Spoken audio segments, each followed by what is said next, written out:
दूर दूर करो तो जाऊं, जो राखो त्यों ही रहूं, जो देव सुख।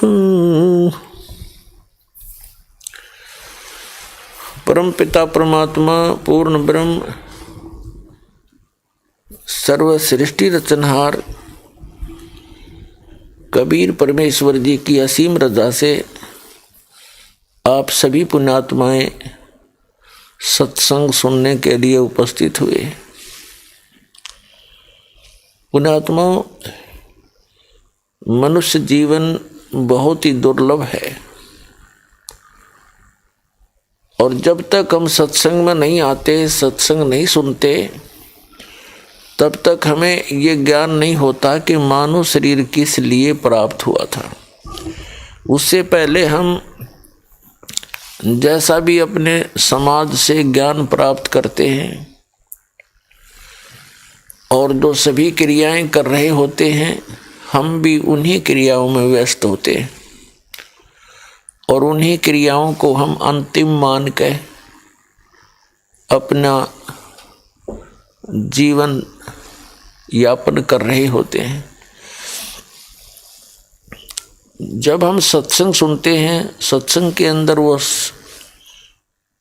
सतवचन सुनाए जाते हैं जो गॉड गिवन होते हैं, क्योंकि मनुष्य की जो सोच, मनुष्य की बुद्धि मानव स्तर की ही होती है। वो चाहे कितनी ही कविताएं बना ले, कितने भजन आदि गीत बना ले, मनुष्य के स्तर की बुद्धि मनुष्य के स्तर वाली ही होती है और परमात्मा जो ज्ञान देता है वो अद्वितीय और यथार्थ ज्ञान होता है। जैसा कि हम अन्य संतों की सत्संग सुनते हैं, उनके अनुभव की पुस्तक पढ़ते हैं और फिर हम इस यथार्थ ज्ञान को सुनते हैं जो गॉड गिवन है, प्रभु दत्त है, परमात्मा का दिया हुआ है, उनके मुख कमल से बोला हुआ है। तो उस ज्ञान को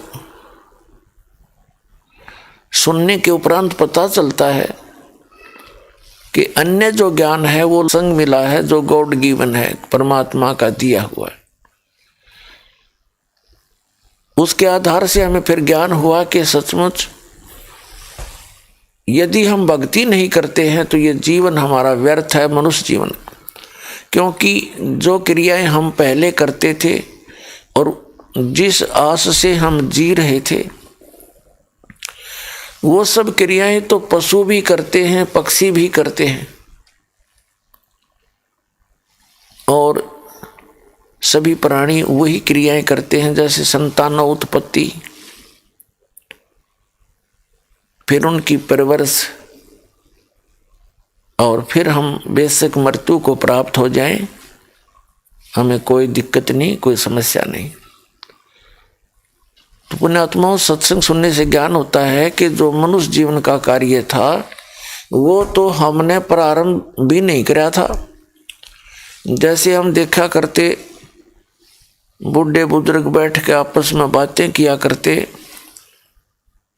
तो कहता था, एक व्यक्ति कहता है कि परमात्मा ने बड़ी दया करी, 2 पुत्र दिए, 2 पुत्री दी, सबका विवाह कर दिया, सबके भगवान ने संतान दे रखी है, हमारा काम पूरा हुआ, अब बेशक भगवान उठा ले, यानी मृत्यु बेशक हो जा, नो प्रॉब्लम।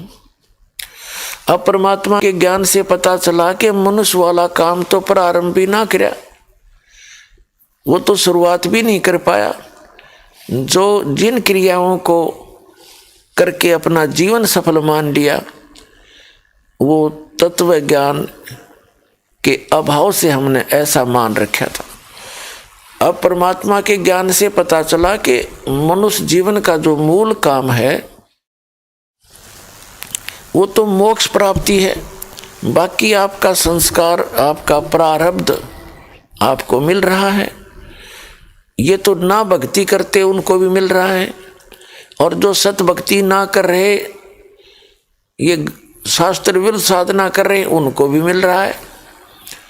जिस समय आप सत भक्ति प्रारंभ करोगे, उससे आपको दोनों लाभ होंगे कि एक तो आपका प्रारब्ध का जो जीवन है, जो आपका जीवन सफर है, वो भी परमात्मा के सहयोग से, उस परमात्मा की पावर से आपको बहुत लाभ देगा। आपके जीवन में आने वाले जो संकट हैं उनको दूर करेगा।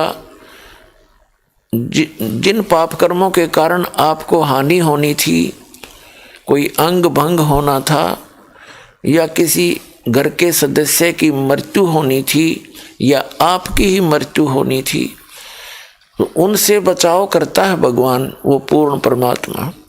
जब हम सत मंत्रों का जाप करते हैं, सतनाम और सार नाम का, सत मंत्र वैसे सारे ही होते हैं, कंप्लीट कोर्स जो होता है, जो पूर्ण साधना है, प्रथम मंत्र से लेकर तीसरे मंत्र तक की जब आपको प्राप्त हो जाती है, तो परमात्मा आपके संसारिक सुख भी आपको प्रदान करेगा, आपके जो संसारिक जो कष्ट हैं वो भी मिटावेगा, और संसारिक सुख, भौतिक सुख ये भी देता है।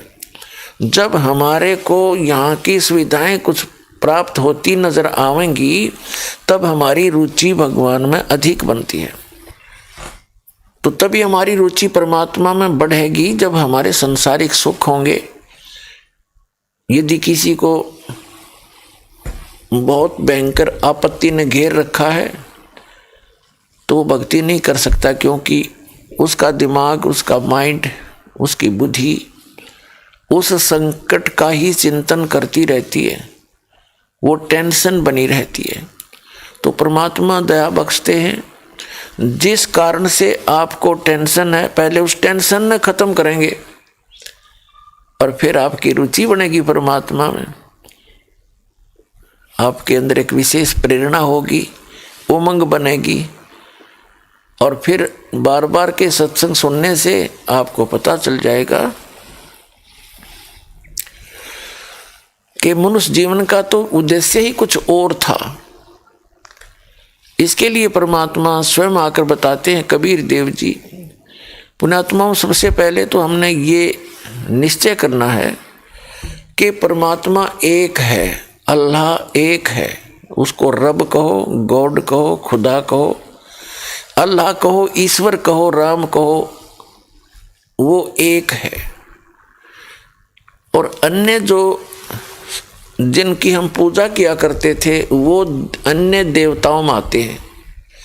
सबसे पहले हमने परमात्मा की परिभाषा से परिचित होना चाहिए। जब तक हम प्रभु की परिभाषा से परिचित नहीं होते तो हमारे मन की शंकाएं समाप्त नहीं होंगी, क्योंकि हम किसी से सुनते हैं वो कुछ ज्ञान दे रहा है, दूसरे से सुनते हैं वो किसी को भगवान बता करके हमें अपनी तरफ आकर्षित करता है। और जब तक हमें स्वयं ज्ञान नहीं होगा तो हम किसी के भी बहकावे में आ जाएंगे और उस वाले ज्ञान को ग्रहण कर लेंगे और पहले वाले को छोड़ देंगे। तो वो तो वही दशा होगी, आसमान से गिरे और खजूर पर अटक गए। तो इसलिए सबसे पहले हमने आध्यात्मिक ज्ञान को पूर्णतः समझना होगा, और जब हम पूर्णतः समझ लेंगे फिर हमें कोई डगमग नहीं कर सकता। इसके लिए परमात्मा ने आके जो ज्ञान दिया है उसको ध्यान से सुने। अब परमात्मा क्या बताते हैं, मानुष जन्म पाय कर जो नहीं रटे हरि नाम, जैसे कुआ जल बिना फिर बनवाया क्या काम।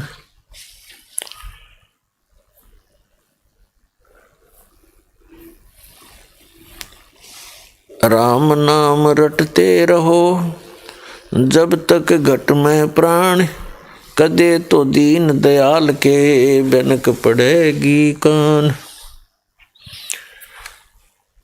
राम रटत कन्यावली साकेट बलो न पूत, जैसे छेरी के गल में गलथना जिसमें दूध ना मूत। राम रटत कोडी बलो चू चू पड़े जो चाम, वो सुंदर शरीर किस काम का जा मुख नाही नाम। राम रटत दारी दरबलो टूटी घर की छान, वो सुंदर महल किस काम के जहाँ भक्ति नहीं भगवान। कबीर जीव्या तो वाहे भली जोरट हरि नाम, नहीं तो काट के फेंक दियो ये मुख में बलो ना चाम। अब परमात्मा क्या बताते हैं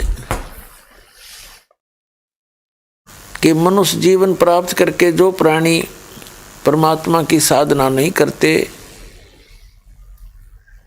तो वो कहते हैं ये जीवा जो परमात्मा ने दी है परमात्मा के गुण गाने के लिए, सतभक्ति करने के लिए, अन्यथा ये काम ना करके हम सतभक्ति ना करके यथार्थ भक्ति ना करके हम अन्य जो इस जीव का प्रयोग करते हैं किसी से बातचीत करने में या तो किसी की निंदा करेंगे और या किसी को ऐसा कुशब्द बोल देंगे उसकी आत्मा दुखी रहेगी। तो परमात्मा कहते हैं इस जीवा का विशेष कार्य है परमात्मा की भक्ति करना, परमात्मा के गुणगान करना। और कबीर साहब कहते हैं ऐसी वाणी बोलिए मन का आपा खोए, औरन को शीतल करे आप भी शीतल होए। तो जीवा का यही काम है कि सबसे प्यार से बोले, किसी की आत्मा नहीं दुखावे और परमात्मा के गुण गावे, उसका नाम जाप करे। इस जीव का मुख्य काम ये है। इसके अतिरिक्त जो भी हम करते हैं इससे वो फिर यूजलेस ही है इस नाम के बिना। वैसे तो जीवा का बहुत प्रयोग है हमारे इस शरीर में, लेकिन राम नाम नहीं जपते तो फिर परमात्मा क्या बताते हैं क्या होगा आपके साथ। फिर क्या होगा जो परमात्मा की भक्ति नहीं करते मनुष्य जीवन पा करके अगले जन्म में वो पशु बनेंगे, कोई पक्षी बनेगा।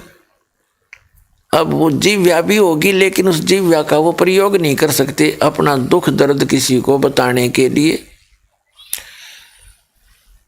जैसे पुण्यात्माओं परमात्मा के इस ज्ञान की प्राप्ति के उपरांत जो सत भक्ति नहीं करते अगले जन्म में वो पशु बनते हैं, पक्षी बनते हैं और नाना प्रकार की शरीरों में जा करके नाना प्रकार के शरीर प्राप्त करके वो बहुत यातनाएं सहन करते हैं, दुख उठाते हैं। तो उस समय को देखकर उनकी वो दशा देखकर अब भक्ति करने वाले प्राणी को यानी तत्व ज्ञान से परिचित व्यक्ति बहन भाई को ये एहसास होता है कि देख आज ये कुत्ता गधा सूअर बैल बन के कितना कष्ट उठा रहा है और जब ये मनुष्य शरीर में था इसने कभी सोचा भी नहीं होगा कि तेरे साथ इसी बूंदी बनेगी, इतना बुरा हाल होगा तेरा। तो जब मनुष्य शरीर में है उस समय हमें तत्व ज्ञान प्राप्त होता है, यथार्थ भक्ति मार्ग ज्ञान प्राप्त होता है, तो फिर हमें उनके भी दुख दिखाई देते हैं और साधना भक्ति नहीं करेंगे तो हमें भी ये पता लगता है कि मृत्यु के तुरंत बाद ये पीड़ाएं हमें फिर भोगनी पड़ेंगी। तो इस भय से भक्ति बनती है। कोई भी काम है, बच्चा जैसे विद्यालय में जाता है उसको ज्ञान होता है यदि तू शिक्षा ग्रहण नहीं करेगा, अपना सारा कार्य स्कूल का और घर पे भी जो दिया जाता है उसको नहीं करेगा तो फेल हो जाएगा। तो उस डर से वो विद्यार्थी विद्या ग्रहण करता है, पढ़ाई करता है, तो वो सफल हो जाता है। इसी प्रकार जिनको ये ज्ञान होता है कि मोक्ष नहीं हुआ, भक्ति ठीक से नहीं करी, तो अगले जीवन में हम बहुत दुखी हो जाएंगे, पशु पक्षियों की योनियां प्राप्त करेंगे, तो वो हमारे लिए एक बहुत बड़ा कष्ट का कारण बनेगा। जिस कारण से फिर हम इस डर से भक्ति करते हैं। तो भय बनता है ज्ञान से। जैसे एक छोटा सा बच्चा है, अबोध बालक है, वो सर्प को भी पकड़ लेता है और सर्प उसको डस देता है, उसकी मृत्यु हो जाती है। छोटा सा बच्चा होता है, कहीं बिजली का तार गिरा हो, टूटा हुआ, और उसमें स्पार्क हो रही हो, स्पार्किंग हो या ना हो रही हो, तो वो जाकर के उसको पकड़ लेता है और पकड़ने से वो मृत्यु को प्राप्त हो जाता है। और जब बच्चा थोड़ा सा मैच्योर हो जाता है, बड़ा हो जाता है, उसको ज्ञान होता है कि सर्प बड़ा भयंकर जानवर है, इसके निकट भी नहीं जाना चाहिए। इसी प्रकार बिजली का कहीं तार टूटा हुआ पड़ा हो तो फिर वो बच्चा उसके निकट नहीं जाता, क्योंकि उसको मालूम है कि इसके अंदर एक जानलेवा बिजली है। तो इसी प्रकार फिर वो अन्य को भी सतर्क करता है कि इसके निकट ना जाना, इसमें ये हानिकारक है। तो तब वो बच्चा उन आपदाओं से बच जाता है, अपनी जीवन रक्षा कर लेता है। जिस समय उसको ज्ञान होता है तो उनसे डर लगता है तो उसकी जान बच जाती है। इसी प्रकार जो सत भक्ति करेंगे, सत्संग सुनोगे, तो आपको डर लगेगा और वैभन भक्ति हो नहीं सकती, ये नियम है।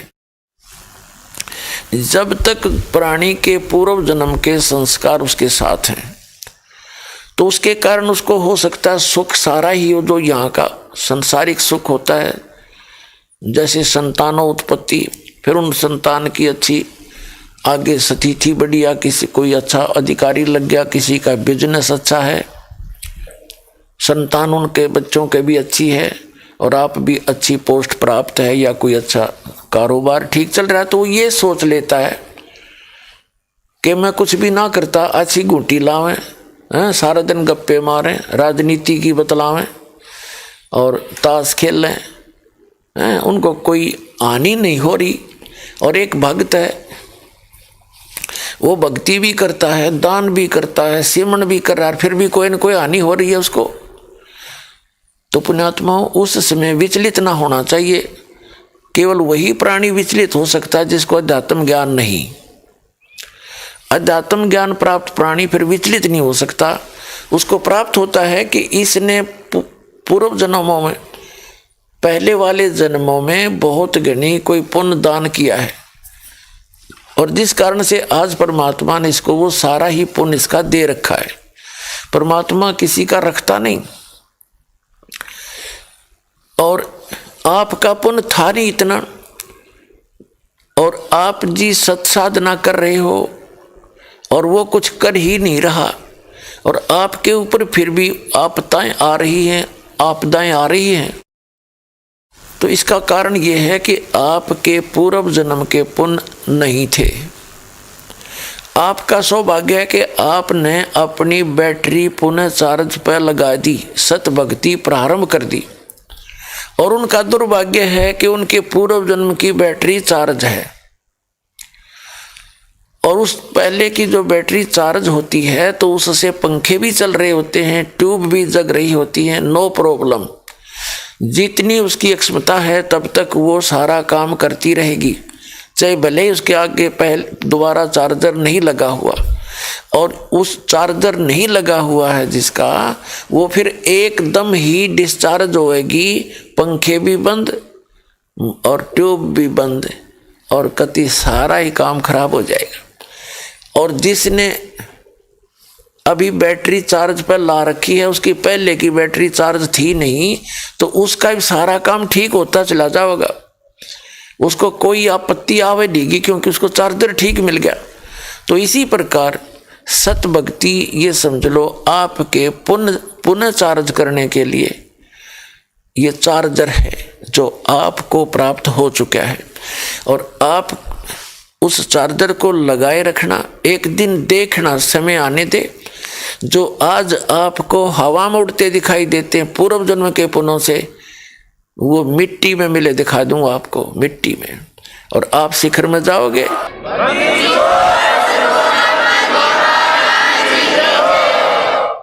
और आप शिखर में जाओगे तो पुण्यात्माओं, सत्संग में आने से प्राणी को ये ज्ञान होता है कि मनुष्य जीवन प्राप्त करके प्राणी ने कौन से काम करने चाहिए और कौन से ना करने चाहिए।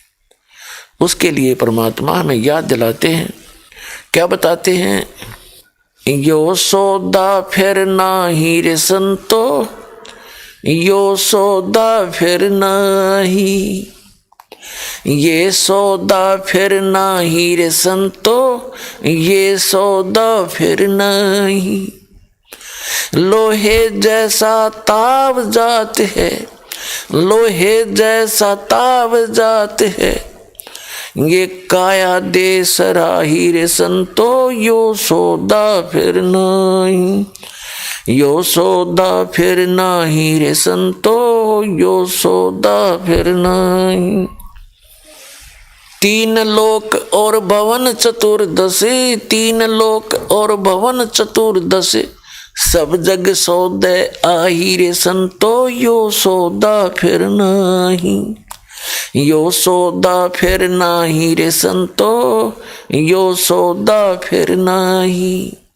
दुगने तिगने किए चौगने, दुगने तिगने करे चौगने, किन्हू मूल गवाई रे संतो, यो सौदा फिर नहीं, यो सौदा फिर नहीं रे संतो, यो सौदा फिर नहीं।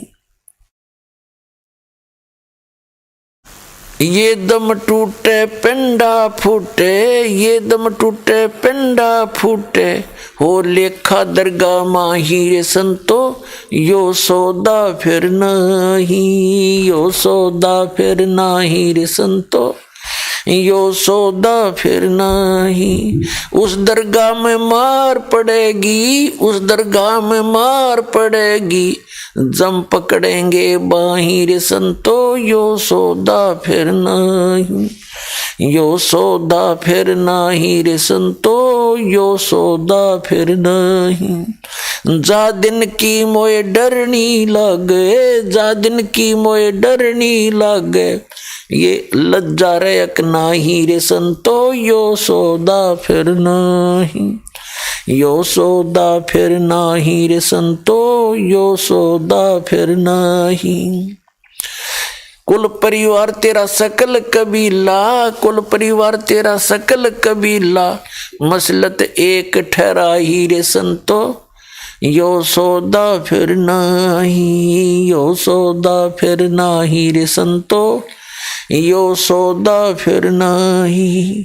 बांध पिंजड़ी आगे धर लिया, बांध पिंजड़ी आगे धर लिया, फिर मरघट को ले जाई रे संतो, यो सौदा फिर नहीं, यो सौदा फिर नहीं रे संतो, यो सौदा फिर नहीं।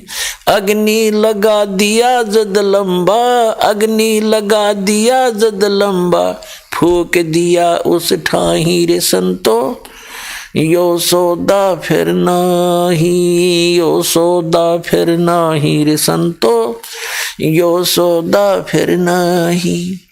पुराण बांध फिर पंडित आए, पुराण बांध फिर पंडित आए, पाछे गरुड़ पढ़ाई रे संतो, यो सौदा फिर नहीं, यो सौदा फिर नहीं रे संतो, यो सौदा फिर नहीं। नर से तू पशुआ कीजे, नर से तू पशुआ कीजे, गद्दा बैल बनाई रे संतो, यो सौदा फिर नहीं, यो सौदा फिर नहीं रे संतो, यो सौदा फिर नहीं। ये 56 भोग कहाँ मन बोरे, 56 भोग कहाँ मन बोरे, कहीं कुरडी चरने जाई रे संतो, यो सौदा फिर नहीं, यो सौदा फिर नहीं रे संतो, यो सौदा फिर नहीं। प्रेतशिला पे जा विराजे, प्रेतशिला पे जा विराजे, पितरों पिंड भराई रे संतो, यो सौदा फिर नहीं, यो सौदा फिर नहीं रे संतो, यो सौदा फिर नहीं। बहुर श्राद्ध खान को आए, बहुर श्राद्ध खान को आए, काग बहे कलमाही रे संतो, यो सौदा फिर नहीं, यो सौदा फिर नाही रे संतो, यो सौदा फिर नहीं। जय सतगुरु की संगत करते, जय सतगुरु की संगत करते, ये सकल कर्म कट जाई रे संतो, यो सौदा फिर नहीं, ये सौदा फिर नहीं रे संतो, यो सौदा फिर नहीं। सुरत नृत मन पवन पियाना, सुरत नृत मन पवन पियाना, शब्द शब्द समाई रे संतो, यो सौदा फिर नहीं, यो सौदा फिर नहीं रे संतो, यो सौदा फिर नहीं। गरीबदास गलतान महल में, गरीबदास गलतान महल में, मिले कबीर गोसाई रे संतो, यो सौदा फिर नहीं, यो सौदा फिर नहीं रे संतो, यो सौदा फिर नहीं। अब परमात्मा ने आके के क्या याद दिलाया हमारे को कि ये मनुष्य जीवन का मिलना और पुण्यात्माओं, ये वो भक्ति योग, ये मोक्ष टाइम है, मोक्ष समय, मनुष्य जीवन का मिलना और तत्वदर्शी संत की प्राप्ति।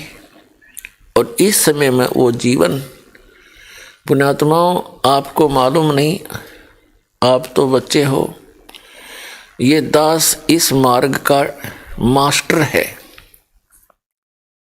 इस मार्ग का डॉक्टर है। डॉक्टर को पता होता है कि कितना सौभाग्य है इन बच्चों का जो इस हॉस्पिटल में आ गए।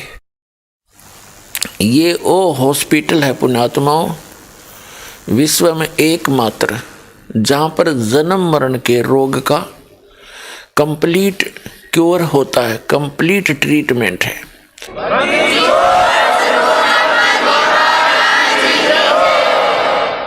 और सभी पुण्यात्माएं इसी रोग से ग्रस्त हैं, इंक्लूडिंग ब्रह्मा विष्णु महेश जी तक, दुर्गा तक, ब्रह्म सरपुरुष तक और परब्रह्म अक्षर पुरुष तक इसी जन्म मरण के इस दीर्घ रोग से ग्रस्त है। और सबसे ज्यादा दुख का कारण यही है, जब तक हमारा मोक्ष नहीं होगा तो हम सुखी नहीं हो सकते। और इस सांसारिक सुख को, जिसको हम भौतिक सुख को सुख मानते हैं, परमात्मा ने कहा है झूठे सुख को सुख कहे, यू मान रहा मनमोद, ये सकल चबी ना काल का, कुछ मुख में कुछ गोद। उसके लिए, इसे बचने के लिए परमात्मा याद दिलाते हैं स्वयं ही। और वो पुण्यात्माओं, जब तक आप इस अध्यात्म ज्ञान से परिचित नहीं होते तब तक आप ये समझ नहीं पाते कि कौन पूर्ण संत है और कौन पूर्ण परमात्मा है। पूर्ण संत और पूर्ण परमात्मा का नुमाइंदा होता है। ये दोनों आपको जब उपलब्ध हो जाते हैं तो आपके पुण्य कर्मों की कोई कमी नहीं। पूर्व जन्म के पुण्य कर्म दो प्रकार के होते हैं। एक तो जिन्होंने पिछले जन्मों में धर्म ज़्यादा कर रखा हो, भक्ति पुण्य जो होते हैं, भक्ति के जो शुभ कर्म जिनको कहते हैं, दो प्रकार के होते हैं। एक तो जिसने पूर्व जन्म में बहुत ज़्यादा धर्म कर रखा है, दान धर्म कर रखे हैं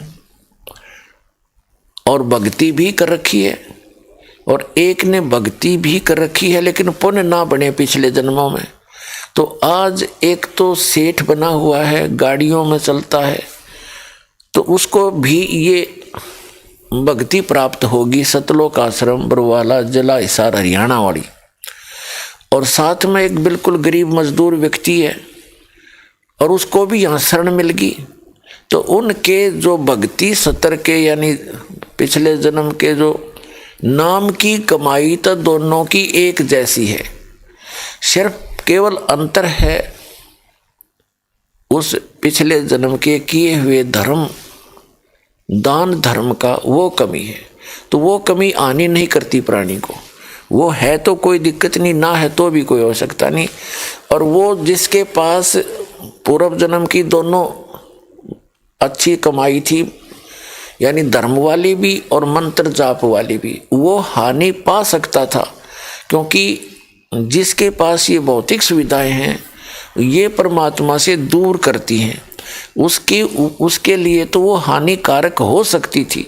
लेकिन जिसके पास ये पूर्व जन्म के पुण्य नहीं थे, उसको तो कष्ट ही कष्ट आने थे, जो संसारिक कष्ट हम मानते।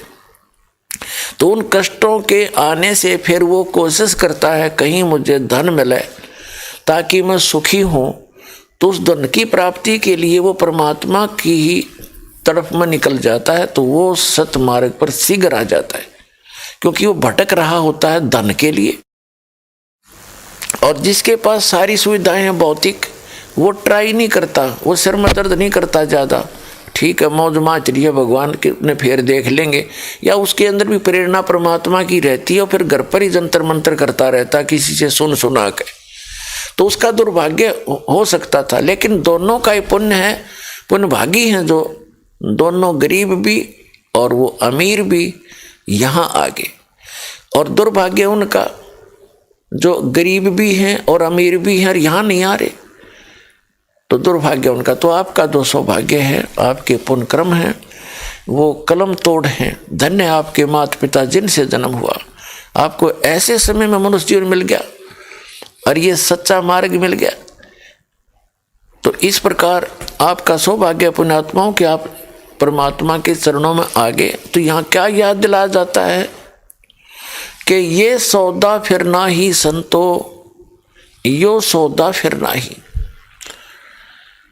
सौदा मीन जैसे कोई व्यक्ति 5-10 लाख रुपए लेकर के और दूसरे शहर में जाता है, वहाँ किराए पर धर्मशाला में या होटल में कहीं रेस्टोरेंट में कोई कमरा बुक करा के रहता है, फिर वहाँ अपना बिजनेस करता है। जो पैसा वो लेकर गया है उससे कोई माल खरीदता और बेचता है, तो वो सही काम कर रहा है। और दूसरा उसका साथी इतने पैसे लेकर गया है और वहीं रेस्टोरेंट में उसने कमरा ले रखा है, तो वो बिजनेस नहीं कर रहा है, गोटी लगाता है उसी पैसे से, फिल्म देखता है उसी पैसे को खर्च कर रहा है, वहाँ बढ़िया होटल में खाना खा रहा है उसी पैसे से। तो वो तो एक दिन निर्धन हो जाएगा, जो जिस उद्देश्य के लिए गया था उसको कर नहीं रहा, और दूसरा सफल होगा। तो इसी प्रकार जब वो सौदा नहीं कर रहा है, वो अपना बिजनेस नहीं कर रहा है, तो एक दिन उन्हें निर्धन होना है। उसके पास कमरे का किराया देने का पैसा भी नहीं रहेगा, तो उसको वहां से निकाल दिया जाएगा धक्के मार के। और दूसरा उसके दुगने तिगने कर लिए, तो उसने अपना सौदा सही किया, वो साहूकार हो गया। इसी प्रकार ये मनुष्य जीवन सांस रूपी पूंजी मानो कि आपको प्राप्त है। इस श्वास रूपी पूंजी को जो बकवादों में बर्बाद करते हैं, कोई सांग देखता है, कोई सिनेमा देखता है, कोई शराब पीता है, कोई राजनीति के गप्पे मारता है, या कोई निंदा चुगली करता रहता है, या पेट भरने के लिए छत्ती सटपट करके अपना जीवन व्यापन कर रहा है, तो वो अपना मूल धन का नाश कर रहा है, वो अपना मूल गंवा रहा है, नष्ट कर रहा है, मूल पूंजी को, मूल धन का नाश कर रहा है। और जो दुगने तिगने कर लिए, जिसने व्यापार बिजनेस करके वो सेठ बन गया, उसने सदुपयोग किया। तो यहाँ उसी के बारे में बताते हैं कि यो सौदा फिरना ही संतो, ये सौदा फिरना ही। ये लोहे जैसा ताप जात है काया देश राही, और दुगने तुगने करे चौगने किन्हों मूल गवाही। 3 लोक और भवन चतुर्दश सब जग सौदे आही, और दुगने तुगने किए चौगने किन्हों मूल गवाही। क्या बताते हैं कि ये लोहे जैसा तावजात है काया देश राही। जैसे आपने देखा हो कारीगर यानी लोहार लोहे को गर्म करता है, उसका कोई औजार बनाने के लिए, उसका उपकरण बनाने के लिए या कोई अन्य वस्तु बनाने के लिए, और उसको गर्म करके फिर तुरंत बाहर निकालता है किसी चिमटी से पकड़ के, और तुरंत रख के आयरन पे और फटाफट चोट लगाता है। गर्मा गर्म पर चोट लगा दी तो वह वस्तु बन जाती है जिसके लिए वो गर्म किया गया था लोहा। और यदि ठंडा होने के बाद उसके ऊपर चाहे कितनी चोट मार लो, चाहे पूरे गणना झाड़ लो, वह चीज वस्तु नहीं बन सकती जिसके लिए वो गर्म किया गया था। वो तो गर्म रहते रहते चोट लगावे तो वस्तु बन जाएगी जो प्रयत्न वो कर रहा है, जिस इच्छा से उसने गर्म किया था। इसी प्रकार ये मनुष्य जीवन आपको प्राप्त हुआ है। जब तक आपको मानव शरीर प्राप्त है तो आपका समझ लो लोहा गर्म है, और इस गर्म लोहे पर मनुष्य जीवन के अंदर राम नाम की चोट लग गई तो आप अपना जीवन सफल कर सकते हो, जिस उद्देश्य से ये मनुष्य शरीर आपको प्राप्त हुआ था। और आपकी मृत्यु के बाद फिर ये लोहा ठंडा हो जाएगा। ठंडा लोहा होने के बाद फिर कोई गधे का मुंह लगेगा, किसी का कुत्ते का लगेगा, किसी का सुअर का लगेगा, तो फिर ये वो वस्तु नहीं बनी जिसके लिए हम ये लोहा गर्म किया गया था। परमात्मा ने दया बख्शी थी आपके ऊपर, ये मनुष्य शरीर दिया था। ये लोहे जैसा तावजात है काया देश राही, और दुगने तिगने किए चौगने किन्हु मूल गवाई।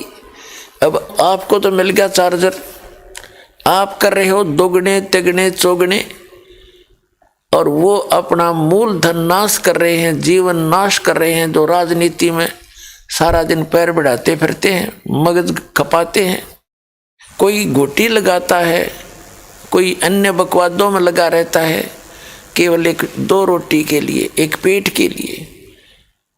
जब तक हम भगवान की शरण में नहीं आते हैं तब तक हमने ये अपना जो निर्वाह करना ही एक पाठ दिखाई देता है। पुण्यात्माओं, जैसे हम बिजली का कनेक्शन लेते हैं, बिजली का कनेक्शन लेते हैं तो फिर हमारे कार्य जो हम मैनुअली करते थे, मैनुअली हाथ से करते थे, फिर हम पावर से करते हैं तो कितना अंतर हो जाता है। जैसे हाथ से चक्की पीसते हैं, अभी छोटी मोटी रखा हुआ किसी ने, तो 1 घंटे में मुश्किल से 2 किलो आटा पीस सकते होंगे, 3 पीस देंगे मुश्किल से।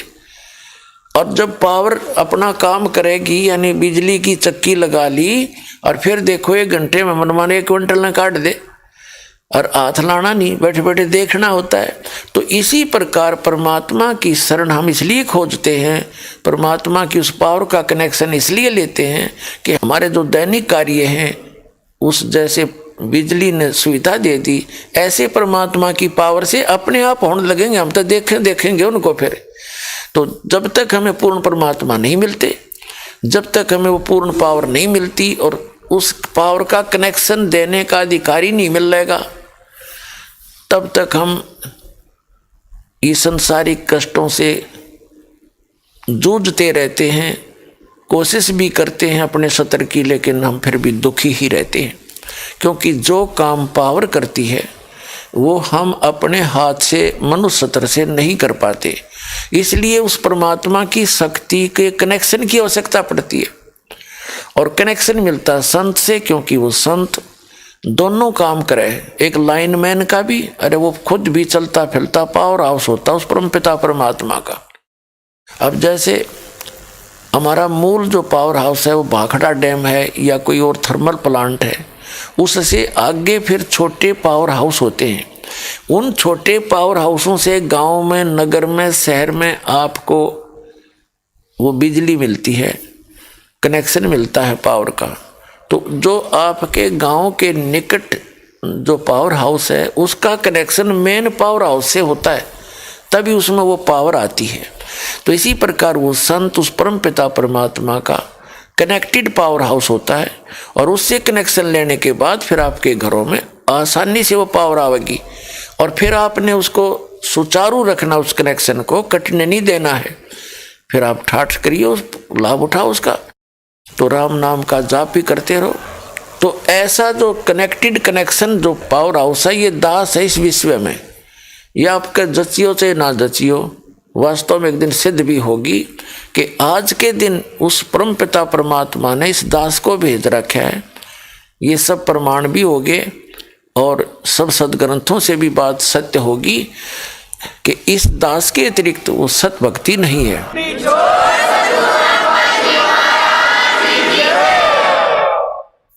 तो आप जी अब अपने इस जीवन से इस मूल धन के दोगुने तिगुने चौगुने बना रहे हो, और जो सत भक्ति नहीं कर रहे, यानी भक्ति भी कर रहे हैं बेचारे नकली संतों के फंसे पड़े हैं, तो वो अपना पूंजी नाश कर रहे हैं, मनुष्य जीवन को वो बर्बाद कर रहे हैं। और उनका दुर्भाग्य है, वो ये सोच रहे हैं हम भक्ति भी कर रहे हैं और फिर भी धोखे में। तो पुण्यात्माओं, आपके पुण्यों का कोई पैमाना नहीं। जिस दिन दास आपको नाप के दिखा दे आप इतने पुण्यकर्मी प्राणी हो। और थोड़ी सी कृपा ये करना कि डगमग ना होना। कबीर साहब कहते हैं, द्वार धनी के पड़ा रहे, धक्के धनी के खावे, और 100 काल जगजोल ही पर द्वार छोड़ नहीं जावे। सबसे बड़ा फार्मूला है इस सन्माने के बाद, क्योंकि कुछ एक ऐसे कष्ट होते हैं कि आपने नाम लेना हुआ और उधर से आपको कोई ऐसा झटका लग गया तो आप उससे विचलित हो जाते हैं। आप ये भूल जाते हैं कि यदि परमात्मा की शरण में आने के बाद भी ये इतनी हानि होगी, यदि शरण में ना होते तो ना जाने के बिजली गिराओ। अब जैसे एक बहन है, अभी आती है सत्संग में, उसका नाम है श्यामा दीक्षित। वैसे तो ऐसी घटनाएं बहुतों के साथ घटी हैं, लेकिन एक आधा कोई विशेष प्रमाण है जो हमेशा याद रहता है और वो अधिक सटीक होता है। उसको पहले कहते भी रहे थे, हमारी एक बहन नाम ले रखा था, हमारी शिष्या उसके निकट रहती थी, बहुत समझाने की चेष्टा करती थी, आप दीक्षा ले लो, हमारे गुरुजी के पास आ जाओ, मैं बहुत दुखी थी, मैं जो कितना ठीक सुखी होगी। तो वो कहती थी कि मैं भी सुखी हूँ, कोई दिक्कत नहीं, सारी मौज है हमारे पास, कोई दिक्कत नहीं। और मैं तो दुर्गा माता शेरा वाली की पुजारन हूँ, बचपन से लगी थी पूजा करने, मैं उसको छोड़ नहीं सकती। आपके गुरु की शरण में जाने से अन्य देवताओं की पूजा बंद करनी पड़ती है। बहुत बार समझाया, नहीं मानी, 2-3 वर्ष निकल गए। तो 1-2 वर्ष के अंदर उनका सर्वनाश हो गया। 2 दुकानें थी, वो भी गिरवी बैंक के, मकान भी गिरवी बैंक के, और उसके पति की किसी झूठे केस के अंदर पनिशमेंट होगी, उसको जेल होगी। और फिर कुदरती जाना हो गया उसके पास। फिर उसने कहा कि अब तो मान जा तू, अब तेरी क्या दुर्गति होगी साधना करते करते। उसको लगभग 30 लाख की हानि होगी। आज से 10-12 वर्ष पहले की बात है। वो फिर भी ना मानी। देख कर्म कितने बिगड़ गए इंसान के। तो परमात्मा ने दया करी, उसकी दशा देखकर एक दिन कहती है, सपने में वह दुर्गा दिखी। वह दुर्गा दिखाई दी उसको। उससे पहले उसने घटना बताई थी कि मैं एक दिन शाम के समय जींद में रहते थे, वो अर्बन स्टेट में। कहती शाम के समय गर्मियों का मौसम था, मैं घूमने के लिए बाहर निकली। एक किसी के मकान में, किसी की कोठी में माता का कुछ जागरण हो रहा था। तो मैं बड़ी खुशी हुई, क्योंकि मेरा तो इष्ट ही दुर्गा जी थी। जाके बैठ गई पीछे ने, बहुत सी बहनें भगत भाई बैठे थे। तो एक माई में, एक बहन के अंदर वह माता बोल रही थी,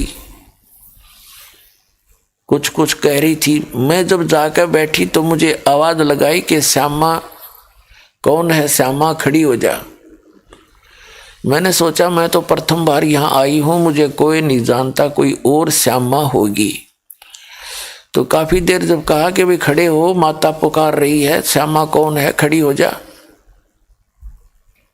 तब मैं खड़ी होगी। मुझे आगे बुलाया, कहा कि तू मेरी परम भक्त है। वह माता बोली इस बहन में, और तू मेरी 14 महीने ये जोत लगा, अखंड जोत लगा, तेरा बेड़ा पार हो जाएगा। तो वो कह रही थी उस 14 महीने मैंने उस माई की जोत, उसके कहने से, माता के कहने से जोत लगानी शुरू करी।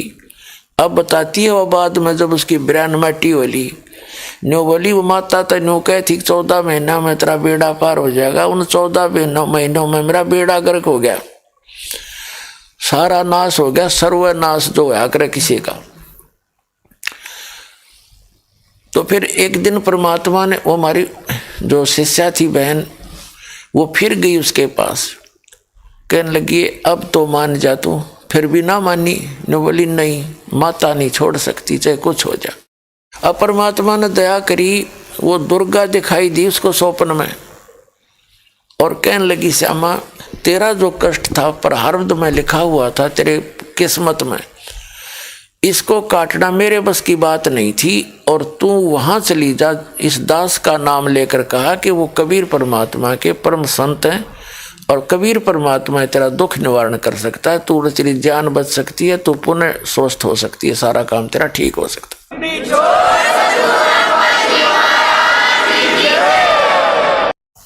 अगले दिन वो उस बहन को ढूंढती फिरे जो उसको बार बार कहा करती थी। स्वयं गई उसके घर पे और कहा बहन आज मैं आपके गुरु जी से उपदेश लूंगी, कबीर साहब की शरण ग्रहण करूंगी।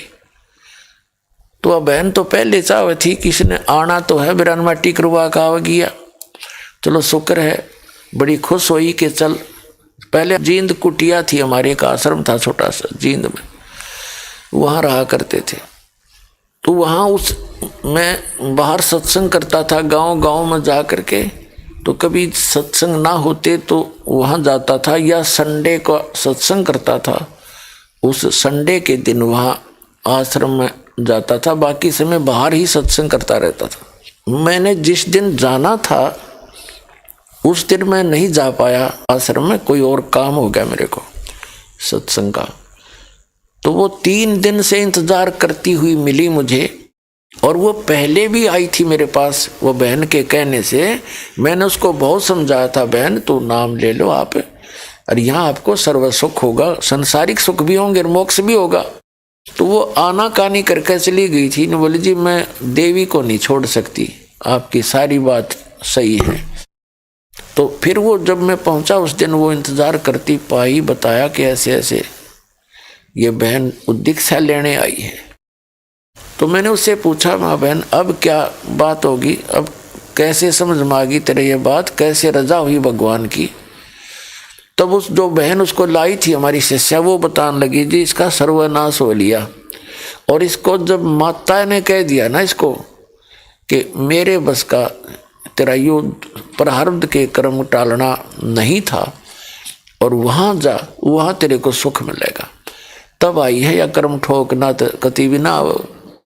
तो पुण्यात्माओं मैंने उसको पहले ये सारी शर्त बताते हैं, ये नहीं करना, ये नहीं करना, ऐसे नहीं करना, जो नियम हमारे हैं उसको बताया कि बहन जिस दिन आप पहले आए थे और इन्हीं नियमों को देखकर बिदक गए थे कि मैं ना लूना, ये तो घने करड़े नियम हैं, वो नियम आज भी हैं। तो ये वो बोली जी आज मुझे सारे स्वीकार हैं, जो कहोगे वही मानोगी। तो पुण्यात्माओं उस दिन के बाद उन्होंने दीक्षा ली, परमात्मा ने ऐसी दया करी उनके ऊपर, धीरे धीरे धीरे धीरे वो सारा काम ठीक हो गया, पहले से बढ़िया रोजगार चल पड़ा। अब पुण्यात्माओं अब उस बहन को फिर ज्ञान हुआ, पूरे परिवार ने दीक्षा ले ली। अब मैंने उससे कहा कि बहन आपका सौभाग्य है कि आप जी ने पहले नाम ना लिया, यदि आप पहले नाम ले लेते और फिर ये 30 लाख के नुकसान के स्थान पर आपको 30,000 का भी नुकसान हानि हो जाती, आप इस नाम को त्याग देती कि मैं जब से माता की और अन्य पूजाएं करती थी भगवानों की, मुझे कोई हानि नहीं हुई थी, आज 30,000 की हानि होगी एकदम, आप इस नाम को त्याग देती। और जबकि परमात्मा आपके 30 लाख के नुकसान को 30,000 के नुकसान में टालता। संत शरण में आने से आई टले बला, जब मस्तक में सूली हुआ काटे में टल जा। तो उस समय आप ये सोचती कि ले बता, अच्छा नाम लिया, आते 30,000 की हानि होगी, और अब आप 30 लाख के नुकसान को सब्र करके बैठ गई, और अब आपको वो 30 लाख भी मिल लेंगे और मोक्ष भी होगा। तो पुण्यात्माओं, ये आपने इन उदाहरणों से दृढ़ होना पड़ेगा। दीक्षा ले ली और कुछ दिन के बाद कोई ऐसी हानि होगी तो ये समझ लेना कि बिजली घनी गिरनी थी, जो परमात्मा की शरण में आकर भी आपको ऊपर इतना दुख आ गया, और ज्यादा होना था। जैसे कई भक्त कहते हैं हमने दीक्षा भी ले रखी है, नाम जाप भी करते हैं, और हम जैसा भी धर्म कर्म बताया गया है वो भी हम कर रहे हैं, पाठ भी करवाते हैं, जोत भी चढ़ाते हैं, और उसके बाद भी कोई हानि हो रही है तो विचलित नहीं होना चाहिए। पुण्यात्माओं, सर्दी का मौसम हो, दिसंबर और जनवरी हरियाणा, पंजाब, राजस्थान, मध्य प्रदेश, यूपी, तो इनमें सर्दी विशेष पड़ा करे सर्दी के मौसम में। और आप जी ने कोई स्वेटर दर्सी पहन रखी है, उसके बाद भी आपको सर्दी लग रही है, तो बुद्धिमान व्यक्ति ये नहीं सोचेगा कि मैंने सर्दी भी स्वेटर भी पहन ली, जर्सी भी पहन ली और फिर भी सर्दी लग रही है। तो क्या वो उस बुद्धिमान व्यक्ति उस स्वेटर और जर्सी को निकाल देगा? जैसे कई नाम छोड़ देते हैं कि मैंने नो भी करा दिया, पाठ भी करा दिया, नाम भी जपता हूँ, और फिर भी छोटी मोटी हानि होती ही रहती है। तो नाम छोड़ने से तो और घनी होगी। जैसे आपने जर्सी उतार दी और स्वेटर भी फेंक दी, किससे मैंने सर्दी फिर भी लग रही है, मैंने इनको पहन भी रखा है, तो बुद्धिमता नहीं, अकल नहीं फिर उस आदमी में। उसका तरीका है कि जैसी भी आपने जर्सी स्वेटर पहन रखी है, उन्होंने आपका उतना प्रोटेक्शन कर ही रखा है, उतना बचाव है, नहीं तो नमूने लेता तो पहले। उसका इलाज ये नहीं है कि जर्सी और स्वेटर निकाल के फेंक दे, उसका तरीका ये है कि कंबल और ओढ़े या कोट पहन ले, और घनी सर्दी हो तो आग बाल के सेके, कोई अपनी गर्मी ताप प्राप्त करे या रजाई ओढ़े। तो इसी प्रकार जो आप जिनके पाप कर्मों की सर्दी घनी हो, तो उनको थोड़ी बहुत ठूठा होती ही रहेगी, पर जान बची रहेगी, नमूनिया नहीं होगा। और जब स्वेटर जर्सी निकाल के फेंक दी तो मां मूर्ख हो तो और जल्दी मरेगा। तो इस प्रकार इस ज्ञान को आधार बना के आप अपना इस भक्ति सफर को तय करो, डगमग ना होना। क्योंकि ये दास का उद्देश्य है आपको पहले तो इस ज्ञान से परिचित कराऊं और इस समाधान और भक्ति विधि से परिचित कराऊं कि इस विश्व में इस दास के अतिरिक्त धरती पर 21 ब्रह्मांड में भक्ति मार्ग नहीं है और ज्ञान नहीं है। जब यहां भी आपको लाभ नहीं है तो उसके दो कारण हैं। एक तो ये है कि आपके जो पूर्व जन्म के पापों की सर्दी ज्यादा है, और उसका प्रोटेक्शन यही है कि सिमरण बढ़ा और दान धर्म भी बढ़ा और डगमग ना हो, लगा रहे तो ठीक हो जाएगा। दूसरा कारण ये है कि आप कोई गफलत कर देते हो, आपका कनेक्शन कट गया होगा, पुनरुपदेश लेवे, अपनी गलती स्वीकार करे, भविष्य में गलती नहीं करे। जैसे कनेक्शन कट जाता बिजली का, पावर का, तो वो पावर अपना काम थोड़ी करेगी आपके घर पर, ना पंखा चले, ना मोटर, ना चक्की, तो वो बात बिगड़गी। जो पावर ने काम करना था वो कनेक्शन ने कट गया, तो नाम सुचारू रखना पड़ेगा। तो यहाँ कहते हैं सतगुरु के दरबार में कमी काहे की ना, अंसा मौज नहीं पावता तेरी चूक चाकरी में। यदि परमात्मा की रजा आप पर नहीं हो रही है तो आपकी कोई भक्ति में, कोई श्रद्धा में कोई कमी है, चूक है, उसको सेट कर और फिर सारा काम ठीक हो जाएगा। अब क्या बताते हैं कि लोहे के सा ताव जात है काया दे सराही, और दुगने तिगने किए चौगने किन्हु मूल गवाही। तीन लोक और भवन चतुर्दश, ये सब जग सौदे आही, और दुगने तिगने करे चौगने किन्हु मूल गवाही। अब जो पुण्यात्मा है, नाम सिमरण करते हैं, दान पुण्य भी करते हैं, तो उन्होंने तो दुगने तिगने चौगने इस मनुष्य जीवन के बना लिए, कर लिए। और जो इसके विपरीत कर रहे हैं, सद्भक्ति करते नहीं, गलत संतों के फंसे पड़े हैं, और या कति भक्ति नहीं करते, अपना जो पूर्व का जन्म का संस्कार से प्राप्त है उससे में मस्ती मार रहे हैं, तो वो अपना जीवन नाश कर रहे हैं मनुष्य का। फिर क्या बताते हैं, जब आप संसार छोड़कर जाओगे वहां पर यम के दूत ले जाएंगे आपको पकड़कर, जो भक्ति नहीं करते और जो सत भक्ति करते हैं परम संत से पूर्ण परमात्मा की, तो वो जाएंगे जहाज में बैठ के, विमान में बैठ के।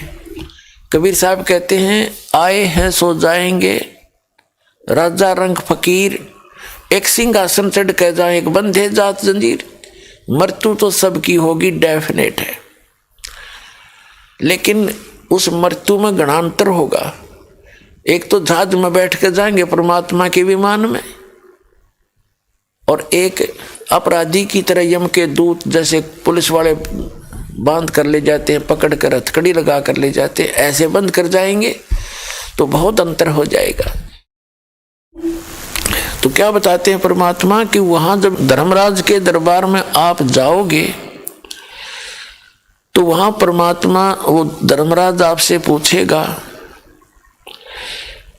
कि भी जिस दिन तू यहां से गया था मानव शरीर प्राप्त करके, आपको कितना सतर्क किया था कि भाई पहले बहुत गलती करके आए हो तुम, मनुष्य जीवन प्राप्त करके भक्ति ना करी, अन्य क्रियाओं में जीवन नाश करके आगे तुमने बहुत पशु पक्षियों के शरीर भोगे, और अब के ये गोल्डन चांस है, एक स्वर्ण अवसर होता है मनुष्य जीवन का और भक्ति करना। और आप भी कह रहे थे जी बस इब के पीछे गलती बनी सो बनी, आगे नहीं करेंगे।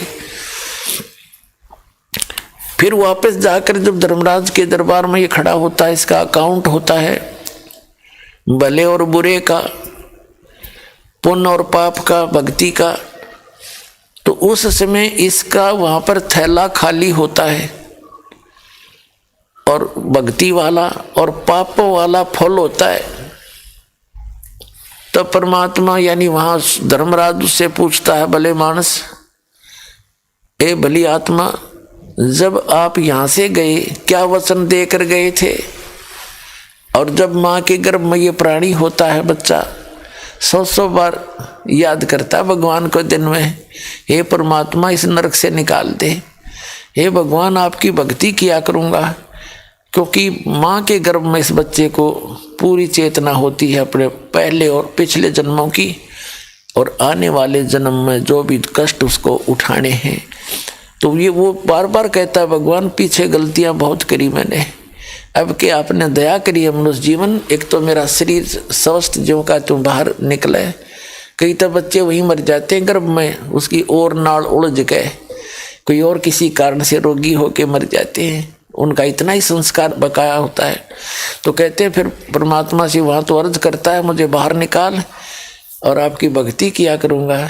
बाहर आते ही भूल जाता है, तेरे को सपने में भी भगवान याद नहीं आता।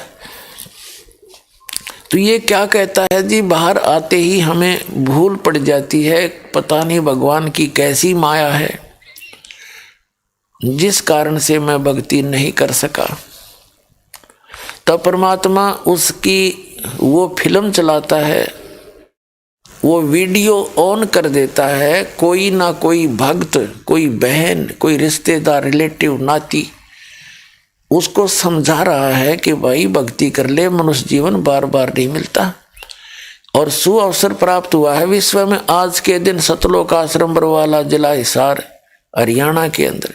चल तू नाम ले ले, क्योंकि पहले भी परमात्मा आते रहे हैं, जैसे परमात्मा कबीर जी बताते हैं, चारों युग में संत पुकारे कूक कहा हम हेल रे, और हीरे माणक मोती बरसे ये जग चुगता ढेल रे। प्रत्येक समय में परमात्मा कोई ना कोई परम संत रखता है और उसकी बहुत महिमा भी होती है, बहुत से सुख भी होते हैं और स्वयं भी परमात्मा आते रहते हैं। लेकिन हम भक्ति ना करके कोई तो काना पे घटाड़ देता है, फिर देखेंगे अभी कोई भक्ति का समय थोड़ा ही हुआ है, अभी तो हम जवान हैं, बुढ़ापे में भक्ति करेंगे। बुढ़ापे में भक्ति कर ली जी जानेगा, जिसे बुढ़ापे में भक्ति करोगे कदे आंख बनवानी, कदे सिर में दर्द, कदे दांत निकलवाने, कभी सारा शरीर कमजोर हो जाता है, बुरा हाल हो जाता है जीव का। कहते हैं सत भक्ति ठीक है, जो जिनको बचपन से ही भक्ति मिल रही है उनकी तो पुनों का कहना ही क्या है।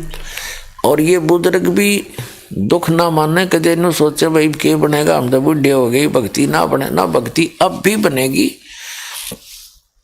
लेकिन जो बिल्कुल भक्ति नहीं करते उनके विषय में बताया जाता है कि वो न्यू सोच के चलते हैं कि बुढ़ापे में देखेंगे, फिर देखेंगे। और भक्ति का कोई टाइम थोड़ा होता है। छोटी उम्र के 3 वर्ष का बालक खूब बोलने लग जाता है। वेद में भी प्रावधान है कि 3 वर्ष के बालक को परमात्मा के नाम की शिक्षा पर लगा देना चाहिए। तो हम 3 वर्ष के बच्चे को प्रथम मंत्र दे देते हैं, उसके कर्म शुभ कर्म बनने शुरू हो जाते हैं। जब तक वो बालक 3 वर्ष का होता है, बेटा या बेटी, तब तक वो उसका प्रारब्ध और उसके माता पिता के द्वारा किए गए संस्कार जो भक्ति कर रहे हैं उनसे उनको राहत मिलती है, उनके पुण्य कम नहीं होते, परमात्मा का विधान अनुसार उनकी रक्षा होती है उन माता पिता के कारण। और 3 वर्ष का बालक जब हो जाए उसको नाम से जोड़ देना चाहिए और उसके फिर साथ में परमात्मा दया करेंगे। और छोटे बच्चे की सभी जो गलतियां भी अक्षमा होती हैं। और जब बच्चा द्वितीय मंत्र प्राप्त कर लेता है 8 वर्ष के बाद, अब हम पहले 10 वर्ष में देते थे, अब 8 वर्ष का होते ही हम सतनाम दे देते हैं, तो उसको माफी होती है और उसको सतर्क रखे, नाम खंड ना करें। क्योंकि थोड़ा थोड़ा जब वो समझदार होता जाता है उसको इस मार्ग से डराए और फिर इस मार्ग पे लगा रहे, तो फिर उसको सतनाम दे दिया जाता है। तो इस प्रकार ये भक्ति का कर्म आपका प्रारंभ होता है। सद्भक्ति मिलने के बाद जीव का जो जीवन है वो सफल होता है। तो कहने का भाव ये है कि वो क्या कहता है वहाँ पर कि हे भगवान हमारे को किसी ने बताया नहीं, तो फिर उसको ये याद दिलाया जाता है कि देखो ये व्यक्ति आपको क्या कह रहा था और आप क्या बकवाद गढ़ रहे थे, किसने देखा भगवान, देखी जागी हैं। तो पुण्यात्मा जैसे आप जी प्रथम बार किसी अपने मित्र से या कोई रिश्तेदार से प्रथम बार जिक्र चलाते हो जो इस मार्ग में नहीं लगा हुआ है, तो आप उनको समझाने की चेष्टा करते हो, भक्ति कर लो, भक्ति ना करोगे तो गधे कुत्ते सूअर बन जाओगे। तो बगैर ज्ञान का व्यक्ति ये कहता है देखी जागी, पहले तो कहेगा किसने देखा है, फिर क्या कहता देखी जागी जो होगी, सारा संसार जाएगा वहाँ हम चले जाएंगे। तो पुण्यात्मा क्योंकि हम जिस संसार में रह रहे हैं समाज में, वहाँ पर भक्ति ना करने वालों की अधिकता है।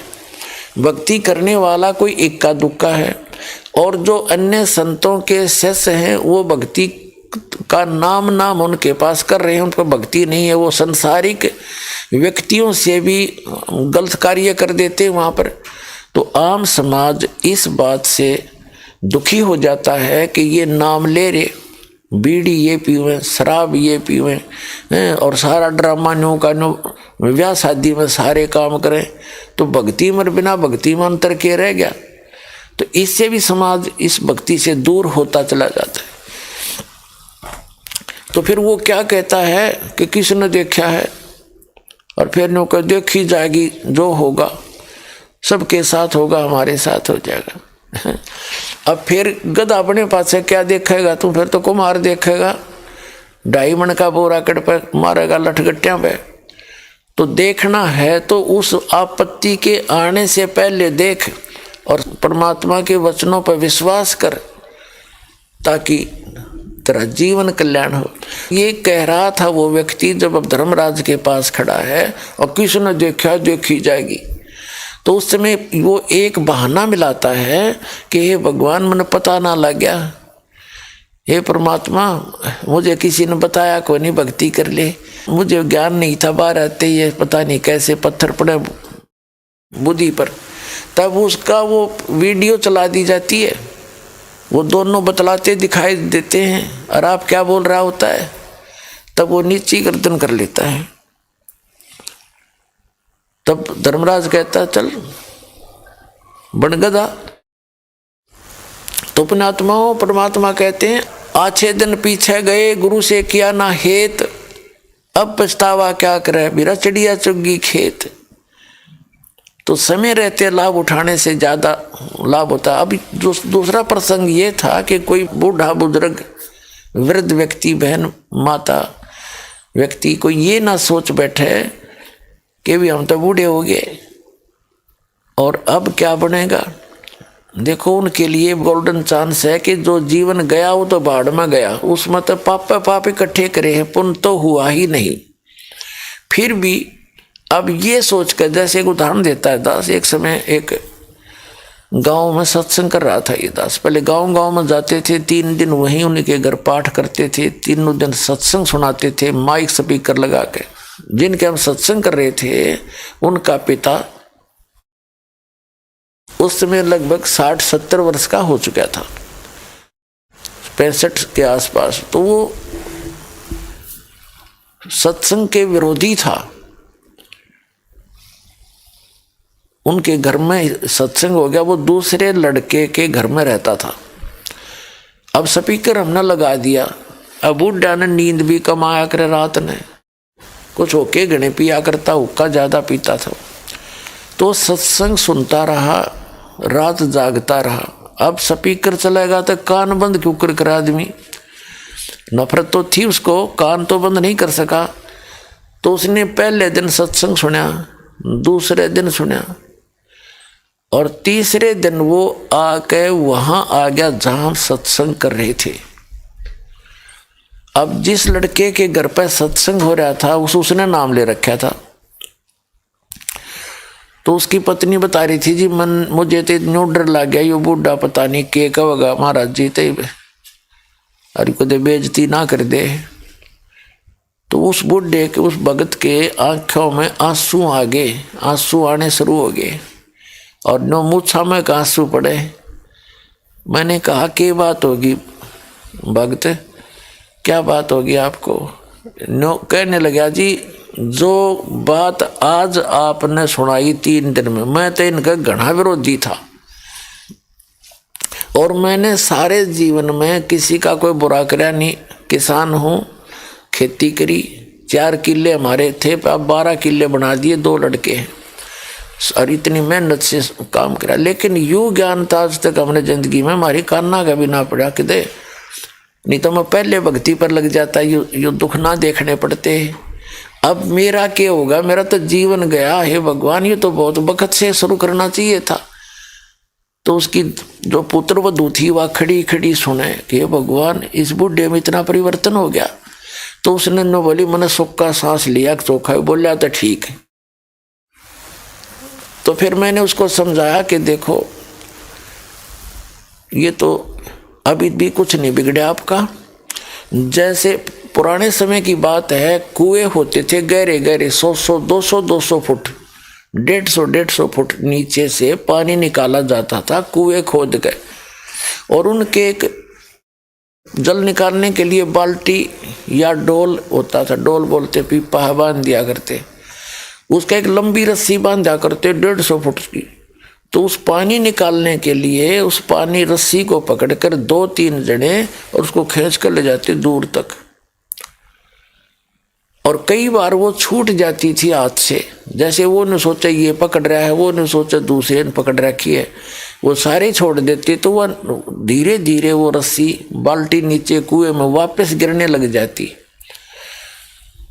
तो मैंने उससे कहा कि ऐसे वो बाल्टी कुएं में गिर रही हो और वो नेजू यानी रस्सा घिसटता हुआ आ रहा हो और उसको कोई भाग दौड़ कर पकड़ ले तो उसका कोई हानि नहीं होती है। और नो सोचा ही तो ये गई तो गई, जाड़ दे, वो जा तो रही है, वो तो खत्म होनी है, वो तो गिरनी ही है सारी की सारी रस्सी समेत बाल्टी कुएं में। और भाग दौड़ के कोशिश कर ले और पूछड़ी भी मिल जा, एंड ऑफ द रोप, उस रस्सी का पिछला हिस्सा 6 इंच का भी ठा गया, पकड़ा गया तो बाल्टी भी आ गई और पानी भी आ गया, कुछ भी ना बिगड़ा। तो ये मनुष्य जीवन रूपी बाल्टी आपकी जाली तकरीबन, और अब ये पूछड़ी सी रह रही है, इसने पकड़ ले, नाम ले और ये हुक्का त्याग दे सारी बुराई।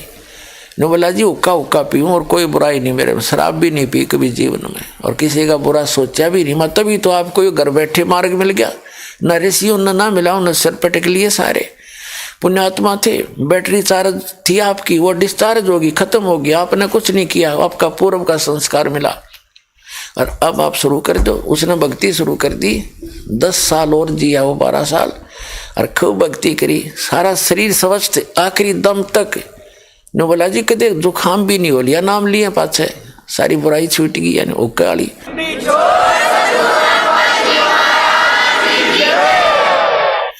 तो पुण्यात्माओं अब इस प्रकार इस सत बारक के बारे में बताते हैं कि फिर ये दम टूटे पिंडा फूटे हो लेखा दरगाह माही, उस दरगाह में मार पड़ेगी तेरी यम पकड़ेंगे बाही। जब वहां जाओगे यम के दूत पकड़ के ले जाएंगे, यहाँ चाहे राष्ट्रपति बन रहा हो इस पृथ्वी का, पूरी पृथ्वी का। भगवान के दरबार में इस सत भक्ति और गुरु से प्राप्त नाम प्राणी की ही वहाँ इज्जत रहती है। ना वहाँ इसी बिरान माटी करें, उनका कोई ना देखता ये क्या था, उनको सब पता है क्या था। ये पिछले जन्म पुण्य कर्म थे, उनके कारण से प्रधानमंत्री बन गया, भक्ति करी नहीं, अगले जन्म में गधा बनेगा वो। बताए खाक, यहाँ का खाक सुख है ये, एक नहीं आपको असंख्य प्रमाण दिखा दें। अपना आत्माओं कबीर साहब कहते हैं, कबीर हरि के नाम बिना ये राजा रसब हो और माटी लदे कुमार के, फिर घास ना नहीं रहे कोई। पुण्यात्माओं जब हमें ये ज्ञान होगा कि सचमुच जो ज्ञान हमें दिया जा रहा है ये सारी सत्य हैं, तो तब हमें उस बात की दृढ़ता होगी और बुराई छूटेंगी, भगवान में रुचि बढ़ेगी। आपको एक थोड़ी सी झलक दिखाते हैं कि जो भक्ति भी कर रहे हैं और पूर्ण परमात्मा की भक्ति उनको मिली नहीं, और जैसे जिस स्तर की वो साधना करते हैं और सच्ची लगन से करते हैं, फिर भी उनके जन्म और मृत्यु का यो दीर्घ रोग नहीं कटता। और हमारा उद्देश्य है इस परमात्मा कबीर जी का, जो हमारे सब के मालिक हैं, पूरे विश्व के सभी प्राणियों के वो एक ही मालिक, एक ही मात्र परमात्मा है, हमारे पिता हैं, हमारे जनक हैं, हमारे दुख में दुखी होने वाले वही हैं। तो उन्होंने ही आकर के हमें ये ज्ञान दिया है कि जो ये सत भक्ति आप नहीं करोगे, जो मैं बताने आया हूं, परमात्मा कहते हैं कबीर जी, उसके अतिरिक्त आप किसी भी सतर्की से सच्ची लगन से भी भक्ति कर रहे हो तो भी आपका जन्म और मृत्यु का रोग नाश नहीं होगा। जैसे श्रीमद् भगवत गीता अध्याय नंबर 2 के श्लोक नंबर 12 में, अध्याय नंबर 4 के श्लोक नंबर 5 और 9 में, गीता अध्याय नंबर 10 के श्लोक नंबर 2 में गीता ज्ञानदाता कहता है कि अर्जुन तेरे और मेरे बहुत जन्म हो चुके, तू नहीं जानता मैं जानता हूं। फिर गीता अध्याय नंबर 8 के श्लोक नंबर 5 और 7 में ये कहता है कि मेरी भक्ति कर और युद्ध भी कर और मुझे ही प्राप्त होगा, तू चिंता मत करे, शोक ना करे। फिर गीता ज्ञानदाता से अर्जुन ने पूछा कि आपने 7वें अध्याय के 29वें श्लोक में जिस तत्ब्रह्म के बारे में बताया है कि उस तत्ब्रह्म को जो व्यक्ति जरा और मरण से छूटने का प्रयत्न करते हैं, यानी जरा माने बुढ़ापे का कष्ट और मरण माने मृत्यु, तो वो उस तत्परम से परिचित हैं, सारे अध्यात्म ज्ञान से परिचित हैं और सभी कर्मों से परिचित हैं। वही प्राणी उस जन्म और मरण के, जरा और मरण के संकट से छूटने का प्रयत्न करते हैं। इस संसार की किसी वस्तु की वो डिमांड नहीं करते, इच्छा नहीं रखते। तो अर्जुन ने 8वें श्लोक में गीता में पूछा कि किम तत्परम, वो तत्परम क्या है। 8वें अध्याय के 3रे श्लोक में गीता ज्ञानदाता ने उत्तर दिया कि वो परम अक्षर ब्रह्म है। अब गीता ज्ञानदाता अध्याय नंबर 8 के श्लोक 5 और 7 में अपने विषय में बताता है कि मेरी भक्ति कर मुझे प्राप्त होगा, इसमें कोई शंका नहीं, लेकिन युद्ध करना पड़ेगा। अपना मंत्र बताता 8वें अध्याय के 13वें श्लोक में कि ओम इति एकाक्षरम ब्रह्म व्यवहारण माम अनुसमन यह प्रियाति तजम देहम सयाति परमाम गतिम। मुझ ब्रह्म का गीता ज्ञान दाता ये ब्रह्म है, श्री कृष्ण जी में प्रवेश करके बोल रहा है। मुझ ब्रह्म का केवल एक ओम अक्षर है और कोई मंत्र नहीं है। इसके अतिरिक्त जो जाप करते हैं, वो अन्य मंत्र दिए जाते हैं, वो मोक्ष मार्ग के नहीं है, वो शास्त्र विदिता का मनमाना आचरण है। कहता मेरा एक ओम मंत्र है, जो इसका साधना अंतिम सांस तक करता है तो ओम से मिलने वाली जो परम गति है वो आपको प्राप्त हो जाएगी। लेकिन युद्ध भी करना पड़ेगा। मेरी भी जन्म मृत्यु होती है, तेरी भी होती है, ये होती ही रहेंगी। इसलिए 18वें अध्याय के 62वें श्लोक में कहता कि अर्जुन तू सर्वभाव से उस परमेश्वर की शरण में जा, उसकी कृपा से ही तू परम शांति को और सनातन परम धाम को प्राप्त होगा। सनातन परम धाम जहाँ जाने के बाद साधक फिर कभी जन्म मृत्यु में नहीं आते। गीता अध्याय नंबर 15 के श्लोक नंबर 1 से 4 में बताया है कि अर्जुन जब तत्वदर्शी संत तुझे मिल जा, 4थे श्लोक का निष्कर्ष बता रहा हूँ 15वें अध्याय का। उसके पश्चात परमेश्वर के उस परम पद की खोज करनी चाहिए जहां जाने के बाद साधक फिर लौटकर कभी संसार में नहीं आते। और जिस परमात्मा ने सब संसार रूपी वृक्ष की रचना की है, यानी सबका जो मालिक है, रचनहार है, केवल उसी की भक्ति करो और की नहीं करनी। गीता ज्ञानदाता अपनी भक्ति को भी मना कर रहा है।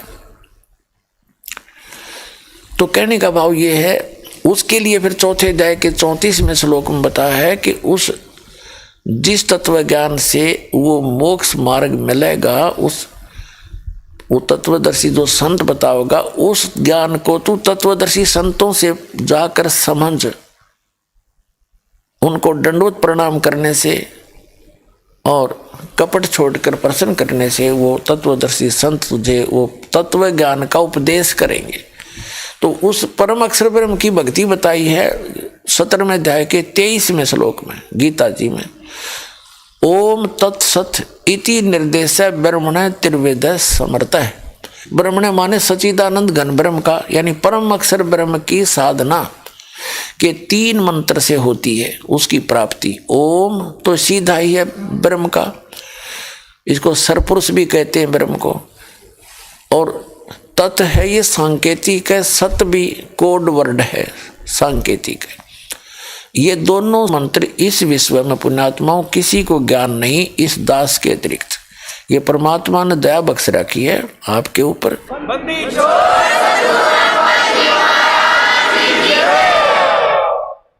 और ये पूर्ण मोक्ष मार्ग है, ये किसी के पास विश्व में है नहीं, तो अन्य का मोक्ष हो ही नहीं सकता, चाहे वो कितनी बात बनाओ और कितनी भक्ति कर रहे हो। तो यहां बताया है कि उस सर्वभाव से तू उस परमेश्वर की शरण में जा, उसकी कृपा से तू परम शांति को और सनातन परम धाम को प्राप्त होगा। और 15वें अध्याय के 4थे श्लोक में बता दिया कि उसके पश्चात परमेश्वर के उस परम पद की खोज करनी चाहिए जहां जाने के बाद फिर कभी जन्म मृत्यु नहीं होती। और गीता ज्ञानदाता खुद कह रहा है कि तेरे और मेरे बहुत जन्म हो लिए, तू नहीं जानता मैं जानता हूं। तो इससे सिद्ध है कि आज तक ये भक्ति हिंदू धर्म में भी नहीं है, और मत होगी कहाँ, क्योंकि वो तो इन सदगुरों से परिचित ही नहीं है। तो इसलिए ये जो मार्ग है अब परमात्मा ने दया बख्शी है आप जी के ऊपर, और इस दास को वो कंप्लीट कोर्स, कंप्लीट ट्रीटमेंट दे रखा है। बिल्कुल अब क्या आपका यहाँ भी सुखी होगी और मोक्ष हो जाएगा। कंप्लीटली हो जाएगा।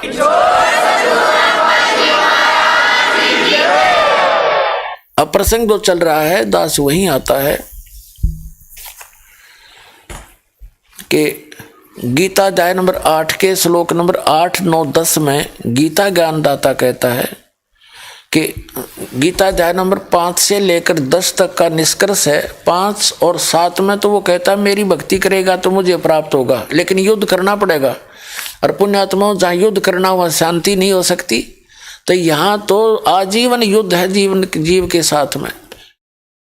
कोई टेंशन हो रही है, वो अंदर ही अंदर युद्ध होता रहता है। कोई कुछ कह रहा है, कुछ हो रहा है, यानी सारा जीवन ऐसे नरक भोग कर जाता है ये प्राणी। माया से कितना ही हमने ऊंचा दिखाई देता हो, पर उसका अस्तित्व कुछ नहीं होता, उसके पास कुछ नहीं होता। भक्ति मार्ग का कष्ट ही कष्ट होता। और वो स्थान है जहां जाकर कोई दुख नहीं। परमात्मा कहते मन तू चल रे सुख के सागर, जहां शब्द सिंधुरत नागर। ओहो, उस सच्चे समुद्र जो सुख का सागर है, जो कभी दुख नाम की वस्तु नहीं, सतलोक सचखंड में, वहां चल। वहां कितना सुख है कि शंखों लहर मेर की उपजे, कहर नहीं जहां कोई, और दास गरीब अचल अविनाशी, सुख का सागर सोई। शंखों लहर मेहर की उपजे, जैसे यहाँ दास के साथ तो बहुत बार होता है, कहीं अकेले बैठे हों, परमात्मा की याद आ रही हो, अचानक एक ऐसी हिलोर उठती हृदय में, हमें कोई भी बुरा दिखाई नहीं देता, चाहे किसी ने हमारे को कितना सता रखा हो, उसके प्रति भी राग नहीं रहता, द्वेष नहीं रहता, ना किसी के प्रति राग रहता। इतना आनंद आता है कुछ क्षणों के लिए, हम चाह कर भी किसी के बुरा सोच भी नहीं सकते, मन में दोष नहीं आता। तो वो मेहर की लहर आई थी भगवान की, और उसके जाते ही फिर जो का त्यों खचड़ा अंदर भरा ही है। वो ये कर दिया, उसने ऐसा कर दिया, 36 टेंशन आकर खड़ी हो जाती हैं। तो वो कहर की लहर आ गई, और पहले मेहर की लहर थी। तो कहते हैं वह शंखों लहर मेहर की उपजे, और कहर नहीं जा कोई, दास गरीब अचल अविनाशी, सुख का सागर सोई।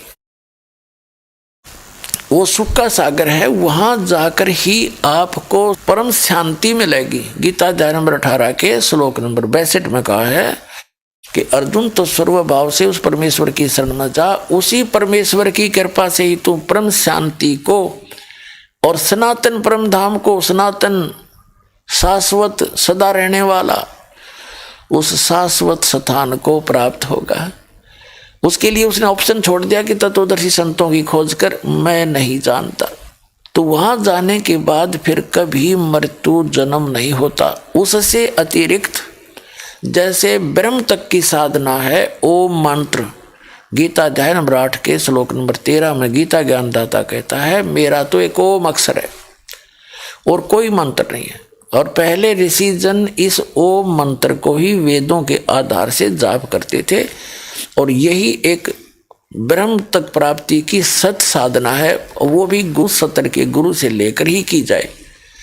तो ऐसे ही एक ऋषभदेव नाम के राजा थे, उनको स्वयं परमात्मा कबीर देव जी एक साधु संत ऋषि रूप में मिले, ज्ञान समझाया कि ये राजपाट सदा नहीं रहेगा, आपके पूर्व जन्म के संस्कार हैं राजन, ये समाप्त होंगे, आप बुद्धिमान हो, आप समय रहते भक्ति करो। वो इतना प्रभावित हुआ, और उन्होंने ये भी बताया परमात्मा ने कि मैं उस परम पिता परमात्मा का जो है ना पूरा जानकार हूँ, क्योंकि अपनी महिमा आप बताते हैं भगवान, और मेरे पास वो कंप्लीट कोर्स है। लेकिन ऋषभदेव जी प्रेरित तो हो गए परमात्मा के लिए, परमात्मा उस मालिक को ना माने, क्योंकि वो सबसे हटकर ज्ञान है ये। जब ऋषभदेव जी ने अपने कुल गुरुओं से बात करी कि ऐसे ऐसे मैंने सुना है कि कोई परमात्मा इन ब्रह्मा जी, विष्णु जी, शिव जी, इनसे ऊपर भी कोई और शक्ति है, क्या ये सत्य है? तो वो नकली सारे उस रंग में रंगे हुए थे, उनको ज्ञान नहीं था, ज्ञानी थे वो ऋषि। उन्होंने भ्रमित कर दिया उस पुण्यात्मा को कि वो झूठ बोल रहा है, वो हमसे भी मत्था मारता रहता है, वो झूठा आदमी है, ऐसा कुछ नहीं है, इनसे ऊपर कोई शक्ति नहीं है, इनकी कोई जन्म मृत्यु नहीं होती, इनके कोई माता पिता नहीं है।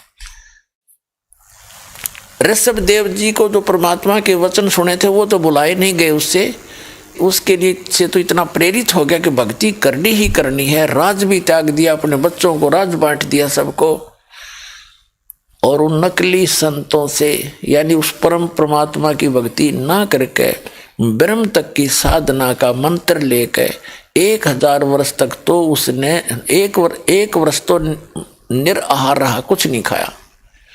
फिर 1000 वर्ष तक तप किया, क्योंकि इन ऋषियों ने इतना ही ज्ञान है डड़े डुआण का, ओम नाम का जाप और साथ में तप करता रहा। और जब 1000 वर्ष उसने साधना अपनी पूर्ण कर ली तो अपना पहला शिष्य बनाया, अपना पोता भरत का पुत्र मारीची। और वो मारीची वही साधना करता था जो ऋषभ देव जी करते थे।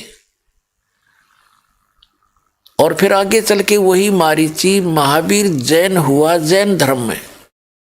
ऋषभ देव जी जैन धर्म के प्रवर्तक माने जाते हैं और महावीर जैन जी 24 में तीर्थंकर माने जाते हैं जैन धर्म के। और ये वही आत्मा थी जो मारीची वाली थी, जिसने ऋषभ देव जी से सीधा मंत्र प्राप्त हुआ था ब्रह्म की साधना का। तो उसकी साधना से वो पुण्यकर्मी प्राणी उसको क्या प्राप्त हुआ, ये आपके रूबरू करते हैं।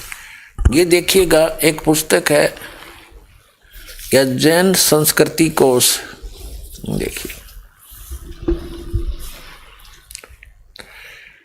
जैन इतिहास संस्कृत कला एवं पुरातत्व प्रथम भाग है।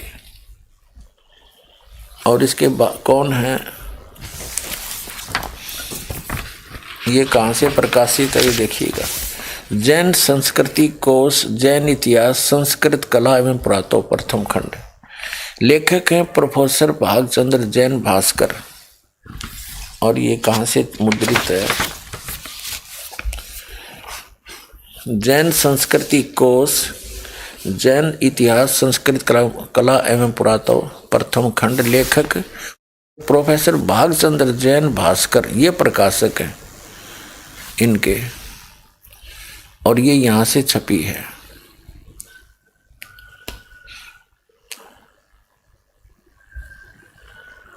ये प्राप्ति स्थान इनका यहाँ पर है, ये वाला।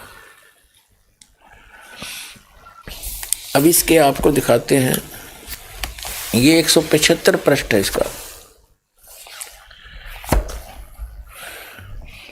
जैन परंपरा विकास इतिहास और जिन शासन, यहाँ देखिए। ऋषभ देव के पुत्र मारीची भरत के पुत्र को पुराण में वैदिक धर्म का प्रवर्तक माना गया है। वैदिक धर्म का, किसको, मारीची को। और यही मारीची जैन परंपरा में आगे चलकर महावीर वर्धमान महावीर जैन हुआ। ठीक, अब देखिएगा 176 पृष्ठ पे, जैन संस्कृति जैन इतिहास कला पुरातत्व। और यहाँ लिखा है तीर्थंकर ऋषभ देव की जीवन घटनाएं। तीर्थंकर ऋषभ देव अंतिम कुलकर नाभिराज के पुत्र थे। उनकी माता मरुदेवी थी। वे इक्ष्वाकु वंशी नाभिराज अयोध्या के एक लोकप्रिय राजा थे। कौन, ये नाभिराज। तरुण होने पर नाभिराज ने ऋषभ देव का विवाह सुनंदा और सुमंगला से कर दिया। सुनंदा ने तेजस्वी पुत्र बाहुबली और पुत्री सुंदरी को जन्म दिया। सुमंगला ने भरत सहित 99 पुत्रों और ब्राह्मी पुत्री को जन्म दिया। समय आने पर ऋषभ देव ने भरत को अयोध्या का, बाहुबली को तक्षशिला का और शेष युवराजों को उनकी योग्यता अनुसार राज्य सौंपकर संसार त्याग दिया और दीक्षा लेकर साधना में लीन हो गए। साधना काल में पाणिपात्री ऋषभ देव 1 वर्ष तक निराहार रहे। बाद में बाहुबली के पौत्र श्रेयांश कुमार ने इक्सु यानी ईख का रस पिलाकर, 100 रस, एक गन्ने का रस पिलाकर उनकी यह निराहार वृत्ति को तोड़ा।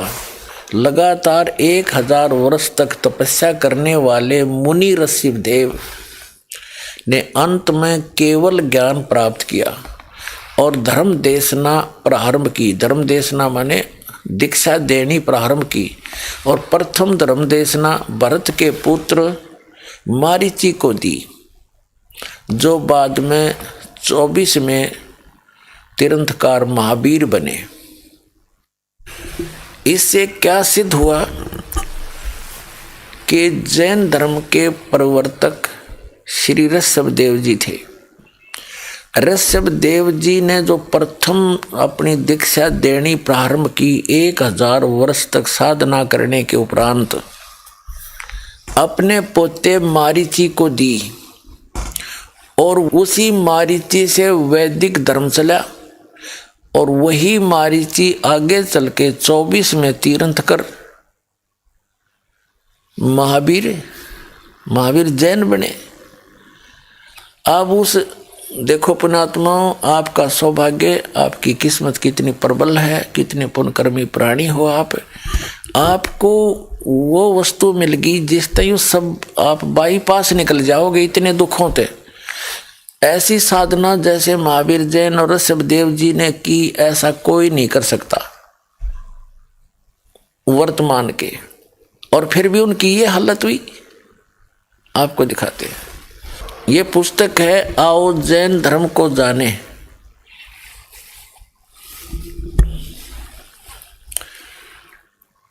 धर्म मंच प्रश्नोत्तर माला, 3500 प्रश्नोत्तर। कौन बनेगा सबसे ज्ञानी, ये इनके प्रवीण चंद्र जैन M.A. शास्त्री, ये इसका लेखक है। अब इसके आपको ले चलते हैं हम 293-94 पर। ये देखो, ये है विशेष प्रकरण 293 पृष्ठ पे। प्रश्न है कि श्री महावीर भगवान के अन्य कौन कौन से नाम थे। अन्य 5 नाम हैं, वीर, अतिवीर, सम्मति, महावीर एवं वर्धमान। अब आगे चलते हैं। 294 पर प्रारंभ होता है कि श्री महावीर भगवान के जीवन का कथन कहाँ से प्रारंभ होता है। इन्होंने मारीची से भी पहले के भी उसके जन्म लिखे हैं कि पुरुरवा नामक भील की पर्याय यानी जीवन से। पुरुरवा भील कौन था, उसने क्या किया। उत्तर पुष्कलावती देश की पुंडरीकीर्णी नगरी में वह भीलों का राजा था। उसने सागरसेन मुनिराज से मधमास मधु का त्याग व्रत लिया था, जिसे जीवन पर्यंत पालन किया। फिर श्री महावीर भगवान का जीव पुरुरवा नामक भील की पर्याय से कहाँ गया, यानी पुरुरवा नामक भील के जीवन को छोड़कर मृत्यु के उपरांत कहाँ गया। उत्तर में है कि पहले 100 धर्म स्वर्ग में 1 सागर की आयु वाला देव हुआ। पहले स्वर्ग के बाद श्री महावीर भगवान का जीव किस पर्याय में गया, यानी यहाँ से शुरू होता जो दास ने आपको दिखाया था कि भरत चक्रवर्ती की रानी अनंतमती से मारीची नामक ज्येष्ठ पुत्र हुआ। इस मारीची ने ऋषभदेव जी से दीक्षा ली थी। अब देखना, मारीची की पर्याय से मारीची का जीवन छोड़कर महावीर भगवान का जीव किस पर्याय में गया, तो ब्रह्म स्वर्ग में देव हुआ। ब्रह्म स्वर्ग कहते हैं ब्रह्मलोक को।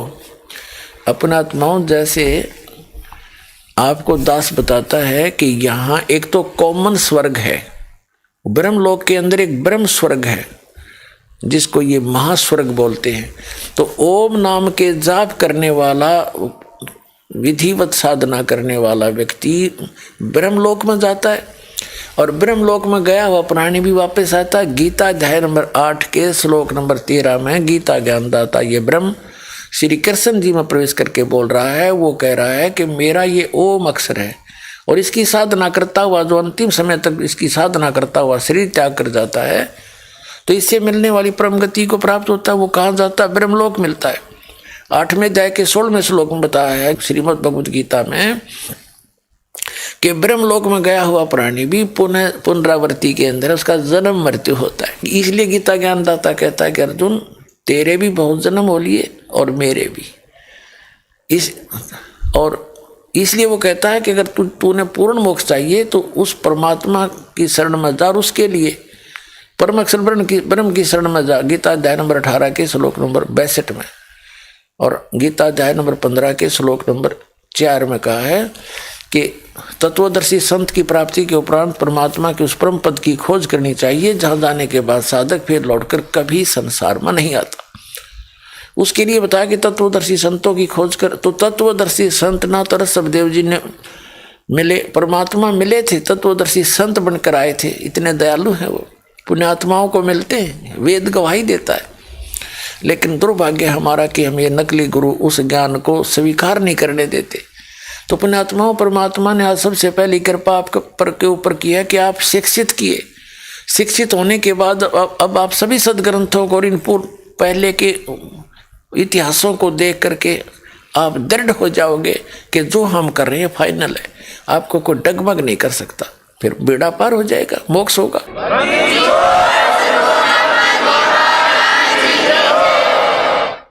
और उन महापुरुषों का दुर्भाग्य रहा कि उनको परमात्मा मिले भी तत्वदर्शी संत रूप में आकर के, ऋषि रूप में, वो नहीं स्वीकार कर सके क्योंकि वो नकली संत चारों तरफ मंडराए हुए थे।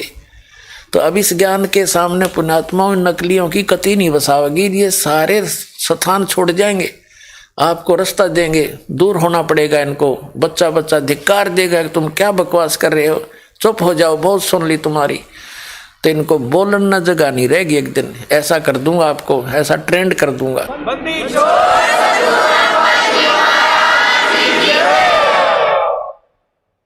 अब ऋषभ देव जी से प्राप्त साधना के बाद ये कहा गया मारीची वाला जीवन ब्रह्मलोक में, ब्रह्म स्वर्ग में देव हुआ, और फिर वो भी खत्म हुआ। गीता अध्याय नंबर 8 के श्लोक नंबर 16 में लिखा कि वहां गए हुए ब्रह्मलोक में गए हुए प्राणी भी वापस आते हैं। ये देखिएगा, अब सब शास्त्र प्रमाणित होते चलेंगे। अब हम 294 पर पढ़ रहे हैं, आओ जैन धर्म को जाने। यहाँ के भरत चक्रवर्ती की रानी अनंतमती से मारीची नामक ज्येष्ठ पुत्र हुआ। ऋषभ देव जी से उसने दीक्षा ली। मारीची की पर्याय यानी जीवन से शरीर को छोड़कर महावीर भगवान का जीव किस पर्याय में गया, कहाँ गया? ब्रह्म स्वर्ग में देव हुआ, ब्रह्मलोक में स्वर्ग में देव हुआ। और ब्रह्म स्वर्ग के बाद महावीर भगवान का जीव कहाँ गया? अयोध्या नगरी में कपिल ब्राह्मण की काली स्त्री से जटिल नामक पुत्र हुआ। जटिल के शरीर से कहाँ गया? सौधर्म स्वर्ग में एक सागर की आयु वाला देव हुआ। वहाँ से कहा गया फिर इसी भरत क्षेत्र में सूतिका नामक गांव में अग्निभूत ब्राह्मण की गौतम स्त्री से अग्नि सह नामक पुत्र हुआ। फिर स्वर्ग में गया, फिर यहाँ गया, फिर महेंद्र स्वर्ग में गया। अब हम अपने काम की चीज देखेंगे, 295 में देखना। फिर मंदिर नगर में यो सलकाय ब्राह्मण की पत्नी से भारद्वाज नामक पुत्र हुआ। ब्राह्मण के घर में भारद्वाज की उसके शरीर से महाइंद्र स्वर्ग में देव हुआ। फिर महेंद्र स्वर्ग से महावीर भगवान का जीव कहाँ गया? इतर निगोद में एक सागर की आयु वाला निगोदिया जीव बना।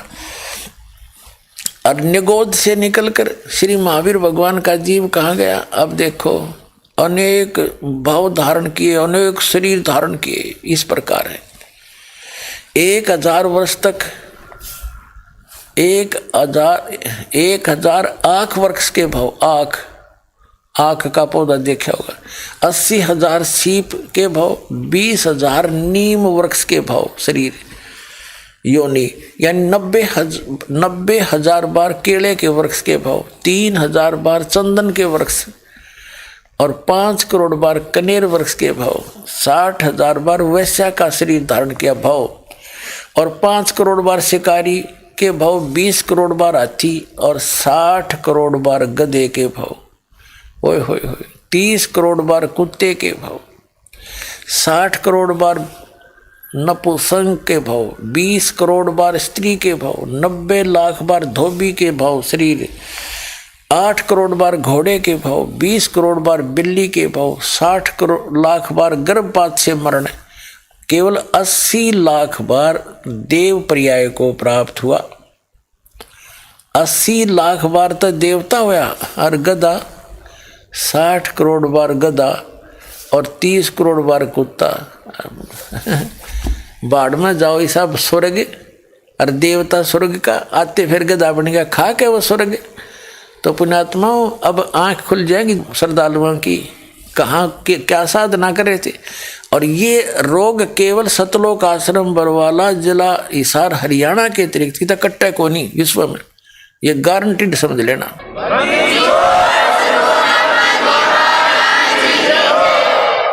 अब आगे देखो क्या बना इसके संग में, अभी कौन सा पीछा छूट गया देखिएगा।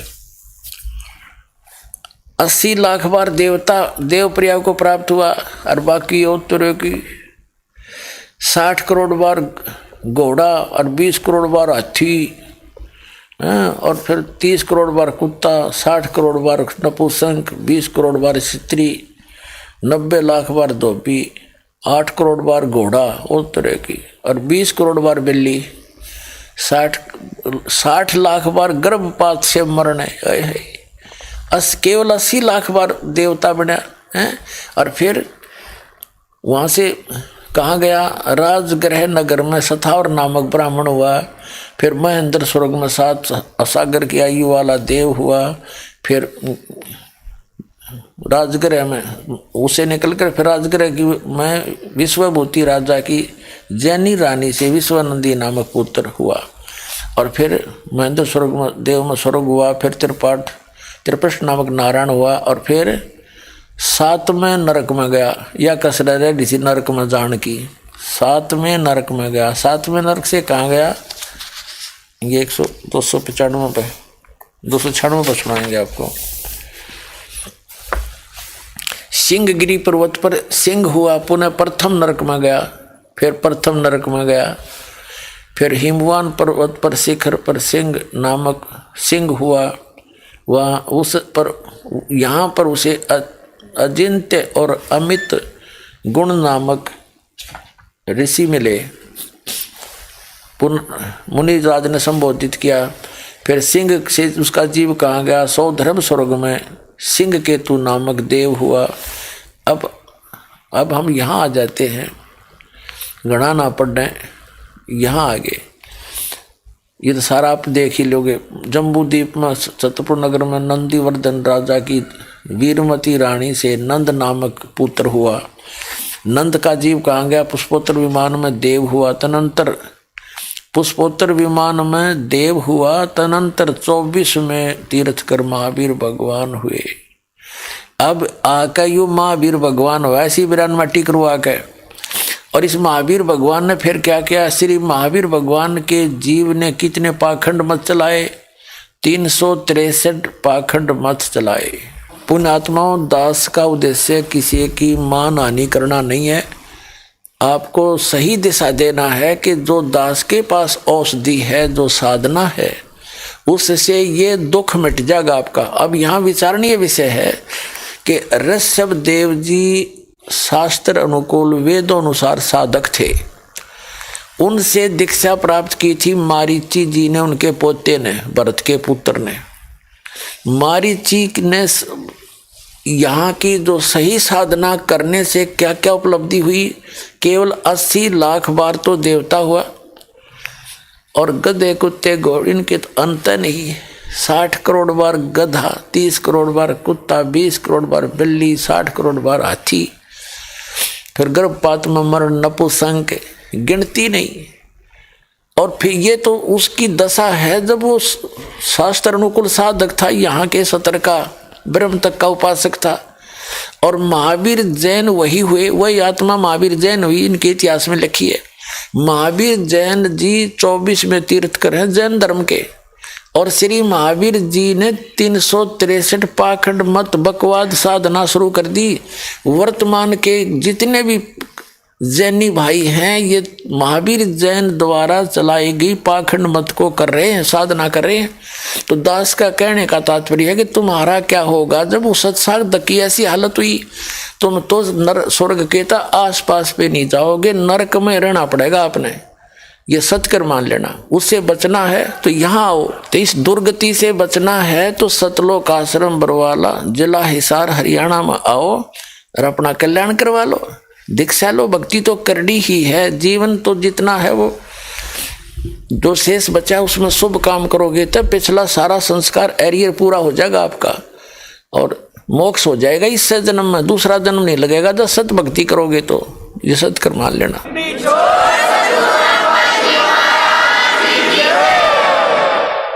अब जो प्रसंग चल रहा है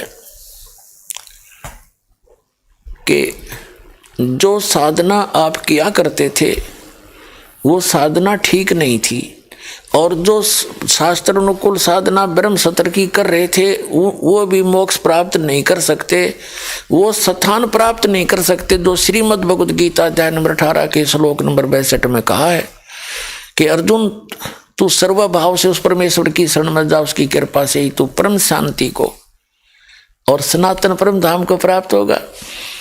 शाश्वतम स्थानम यानी सदा रहने वाला स्थान। फिर गीता अध्याय नंबर 15 के श्लोक नंबर 4 में आपको बताया कि उसके पश्चात तत्वदर्शी संत की प्राप्ति के पश्चात इस तत्व ज्ञान रूपी शस्त्र से इस अज्ञान को काट के यानी अच्छी तरह समझकर उसके पश्चात परमेश्वर के उस परम पद की खोज करनी चाहिए, जहाँ जाने के बाद साधक फिर लौट कर कभी संसार में नहीं आता।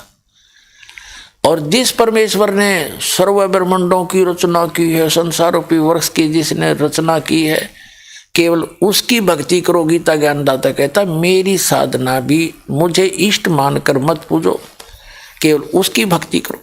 तो उसकी भक्ति इस दास के पास प्राप्त है। पुण्यात्माओं आओ और अपना कल्याण कराओ।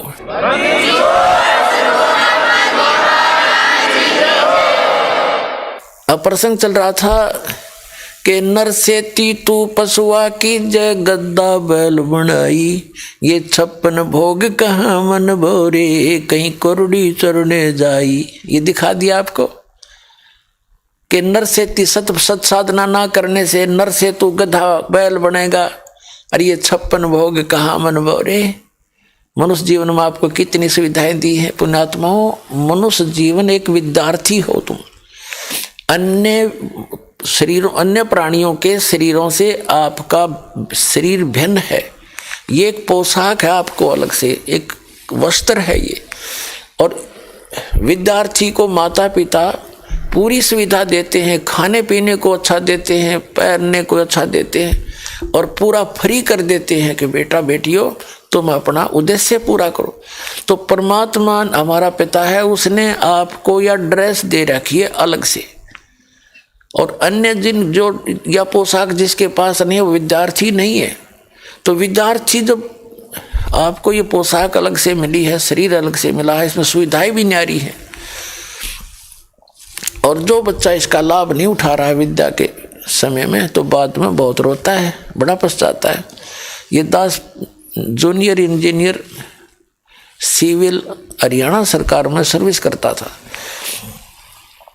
तो उस समय एक बहन वहाँ देखा, एक व्यक्ति वहाँ मजदूरी का काम कर रहा था सड़क के ऊपर, और उनका एक्सीडेंट आया वहाँ पर। वो अपना इंस्पेक्शन करके चला गया। तो वो बाद में कह रहा था कि यो मेरा सहपाठी था जो आज एक्सीडेंट बना हुआ B&R के अंदर, यो मेरा क्लास फेलो था। और वो खुद पछता रहा है कि मेरे कर्म फूट गए, मैं पढ़ा को नहीं, बकवाद करेंगे। अरे ये पढ़ का देखो कितना सुख गाड़ी में आता है, पंखों के नीचे रहता है, और मैं यहाँ पड़ा हूँ, मेरे बच्चे भी यही मिट्टी में पड़े हुए। तो पुण्यात्माओं आज आपकी वही दशा होगी जो आज आप इस मनुष्य जीवन प्राप्त करके इस पढ़ाई ने पूरा कर लोगे जो दास आपको बता रहा है, तो आप सफल होगे, सारे सुख होंगे। और जो नहीं करेगा इस पढ़ाई के समय को खोदेगा बकवादों में, फिर रोया करेगा सारी उम्र गधे और कुत्ते बन गए। उससे बचने के लिए कहते हैं कि नर से तीतू पशुआ की जय, गद्दा बैल बनाई, ये 56 भोग कहाँ मन बोरे, कि तो कुरडी चरने जाई।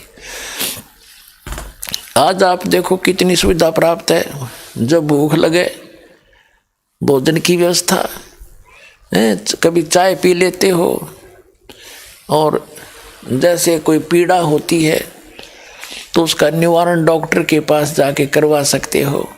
गर्मी सर्दी से बचने के लिए व्यवस्था बनाने की आपको सद्बुद्धि दे रखी है, और इतनी सुविधाएं प्राप्त करके जो भक्ति नहीं करता तो परमात्मा कहते फिर आपके साथ के भी तगी, नर से ती मनुष्य तू पशुआ की जय, गद्दा बैल बनाई, ये 56 भोग कहाँ मन बोरे, कि तक कुरडी चढ़ने चाहिए। तो पुण्यात्मा इससे बचने के लिए आपको बार बार प्रेरित किया जाता है, आने वाले संकटों से सतर्क किया जाता है कि अब बिजली गिरेगी आपके ऊपर जब भक्ति नहीं करोगे।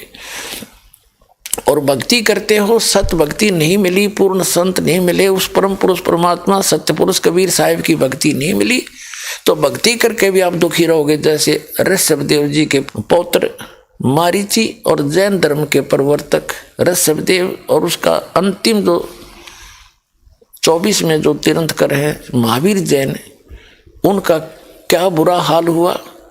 80 लाख वर्ष 80 लाख बार तो केवल देवता हुए,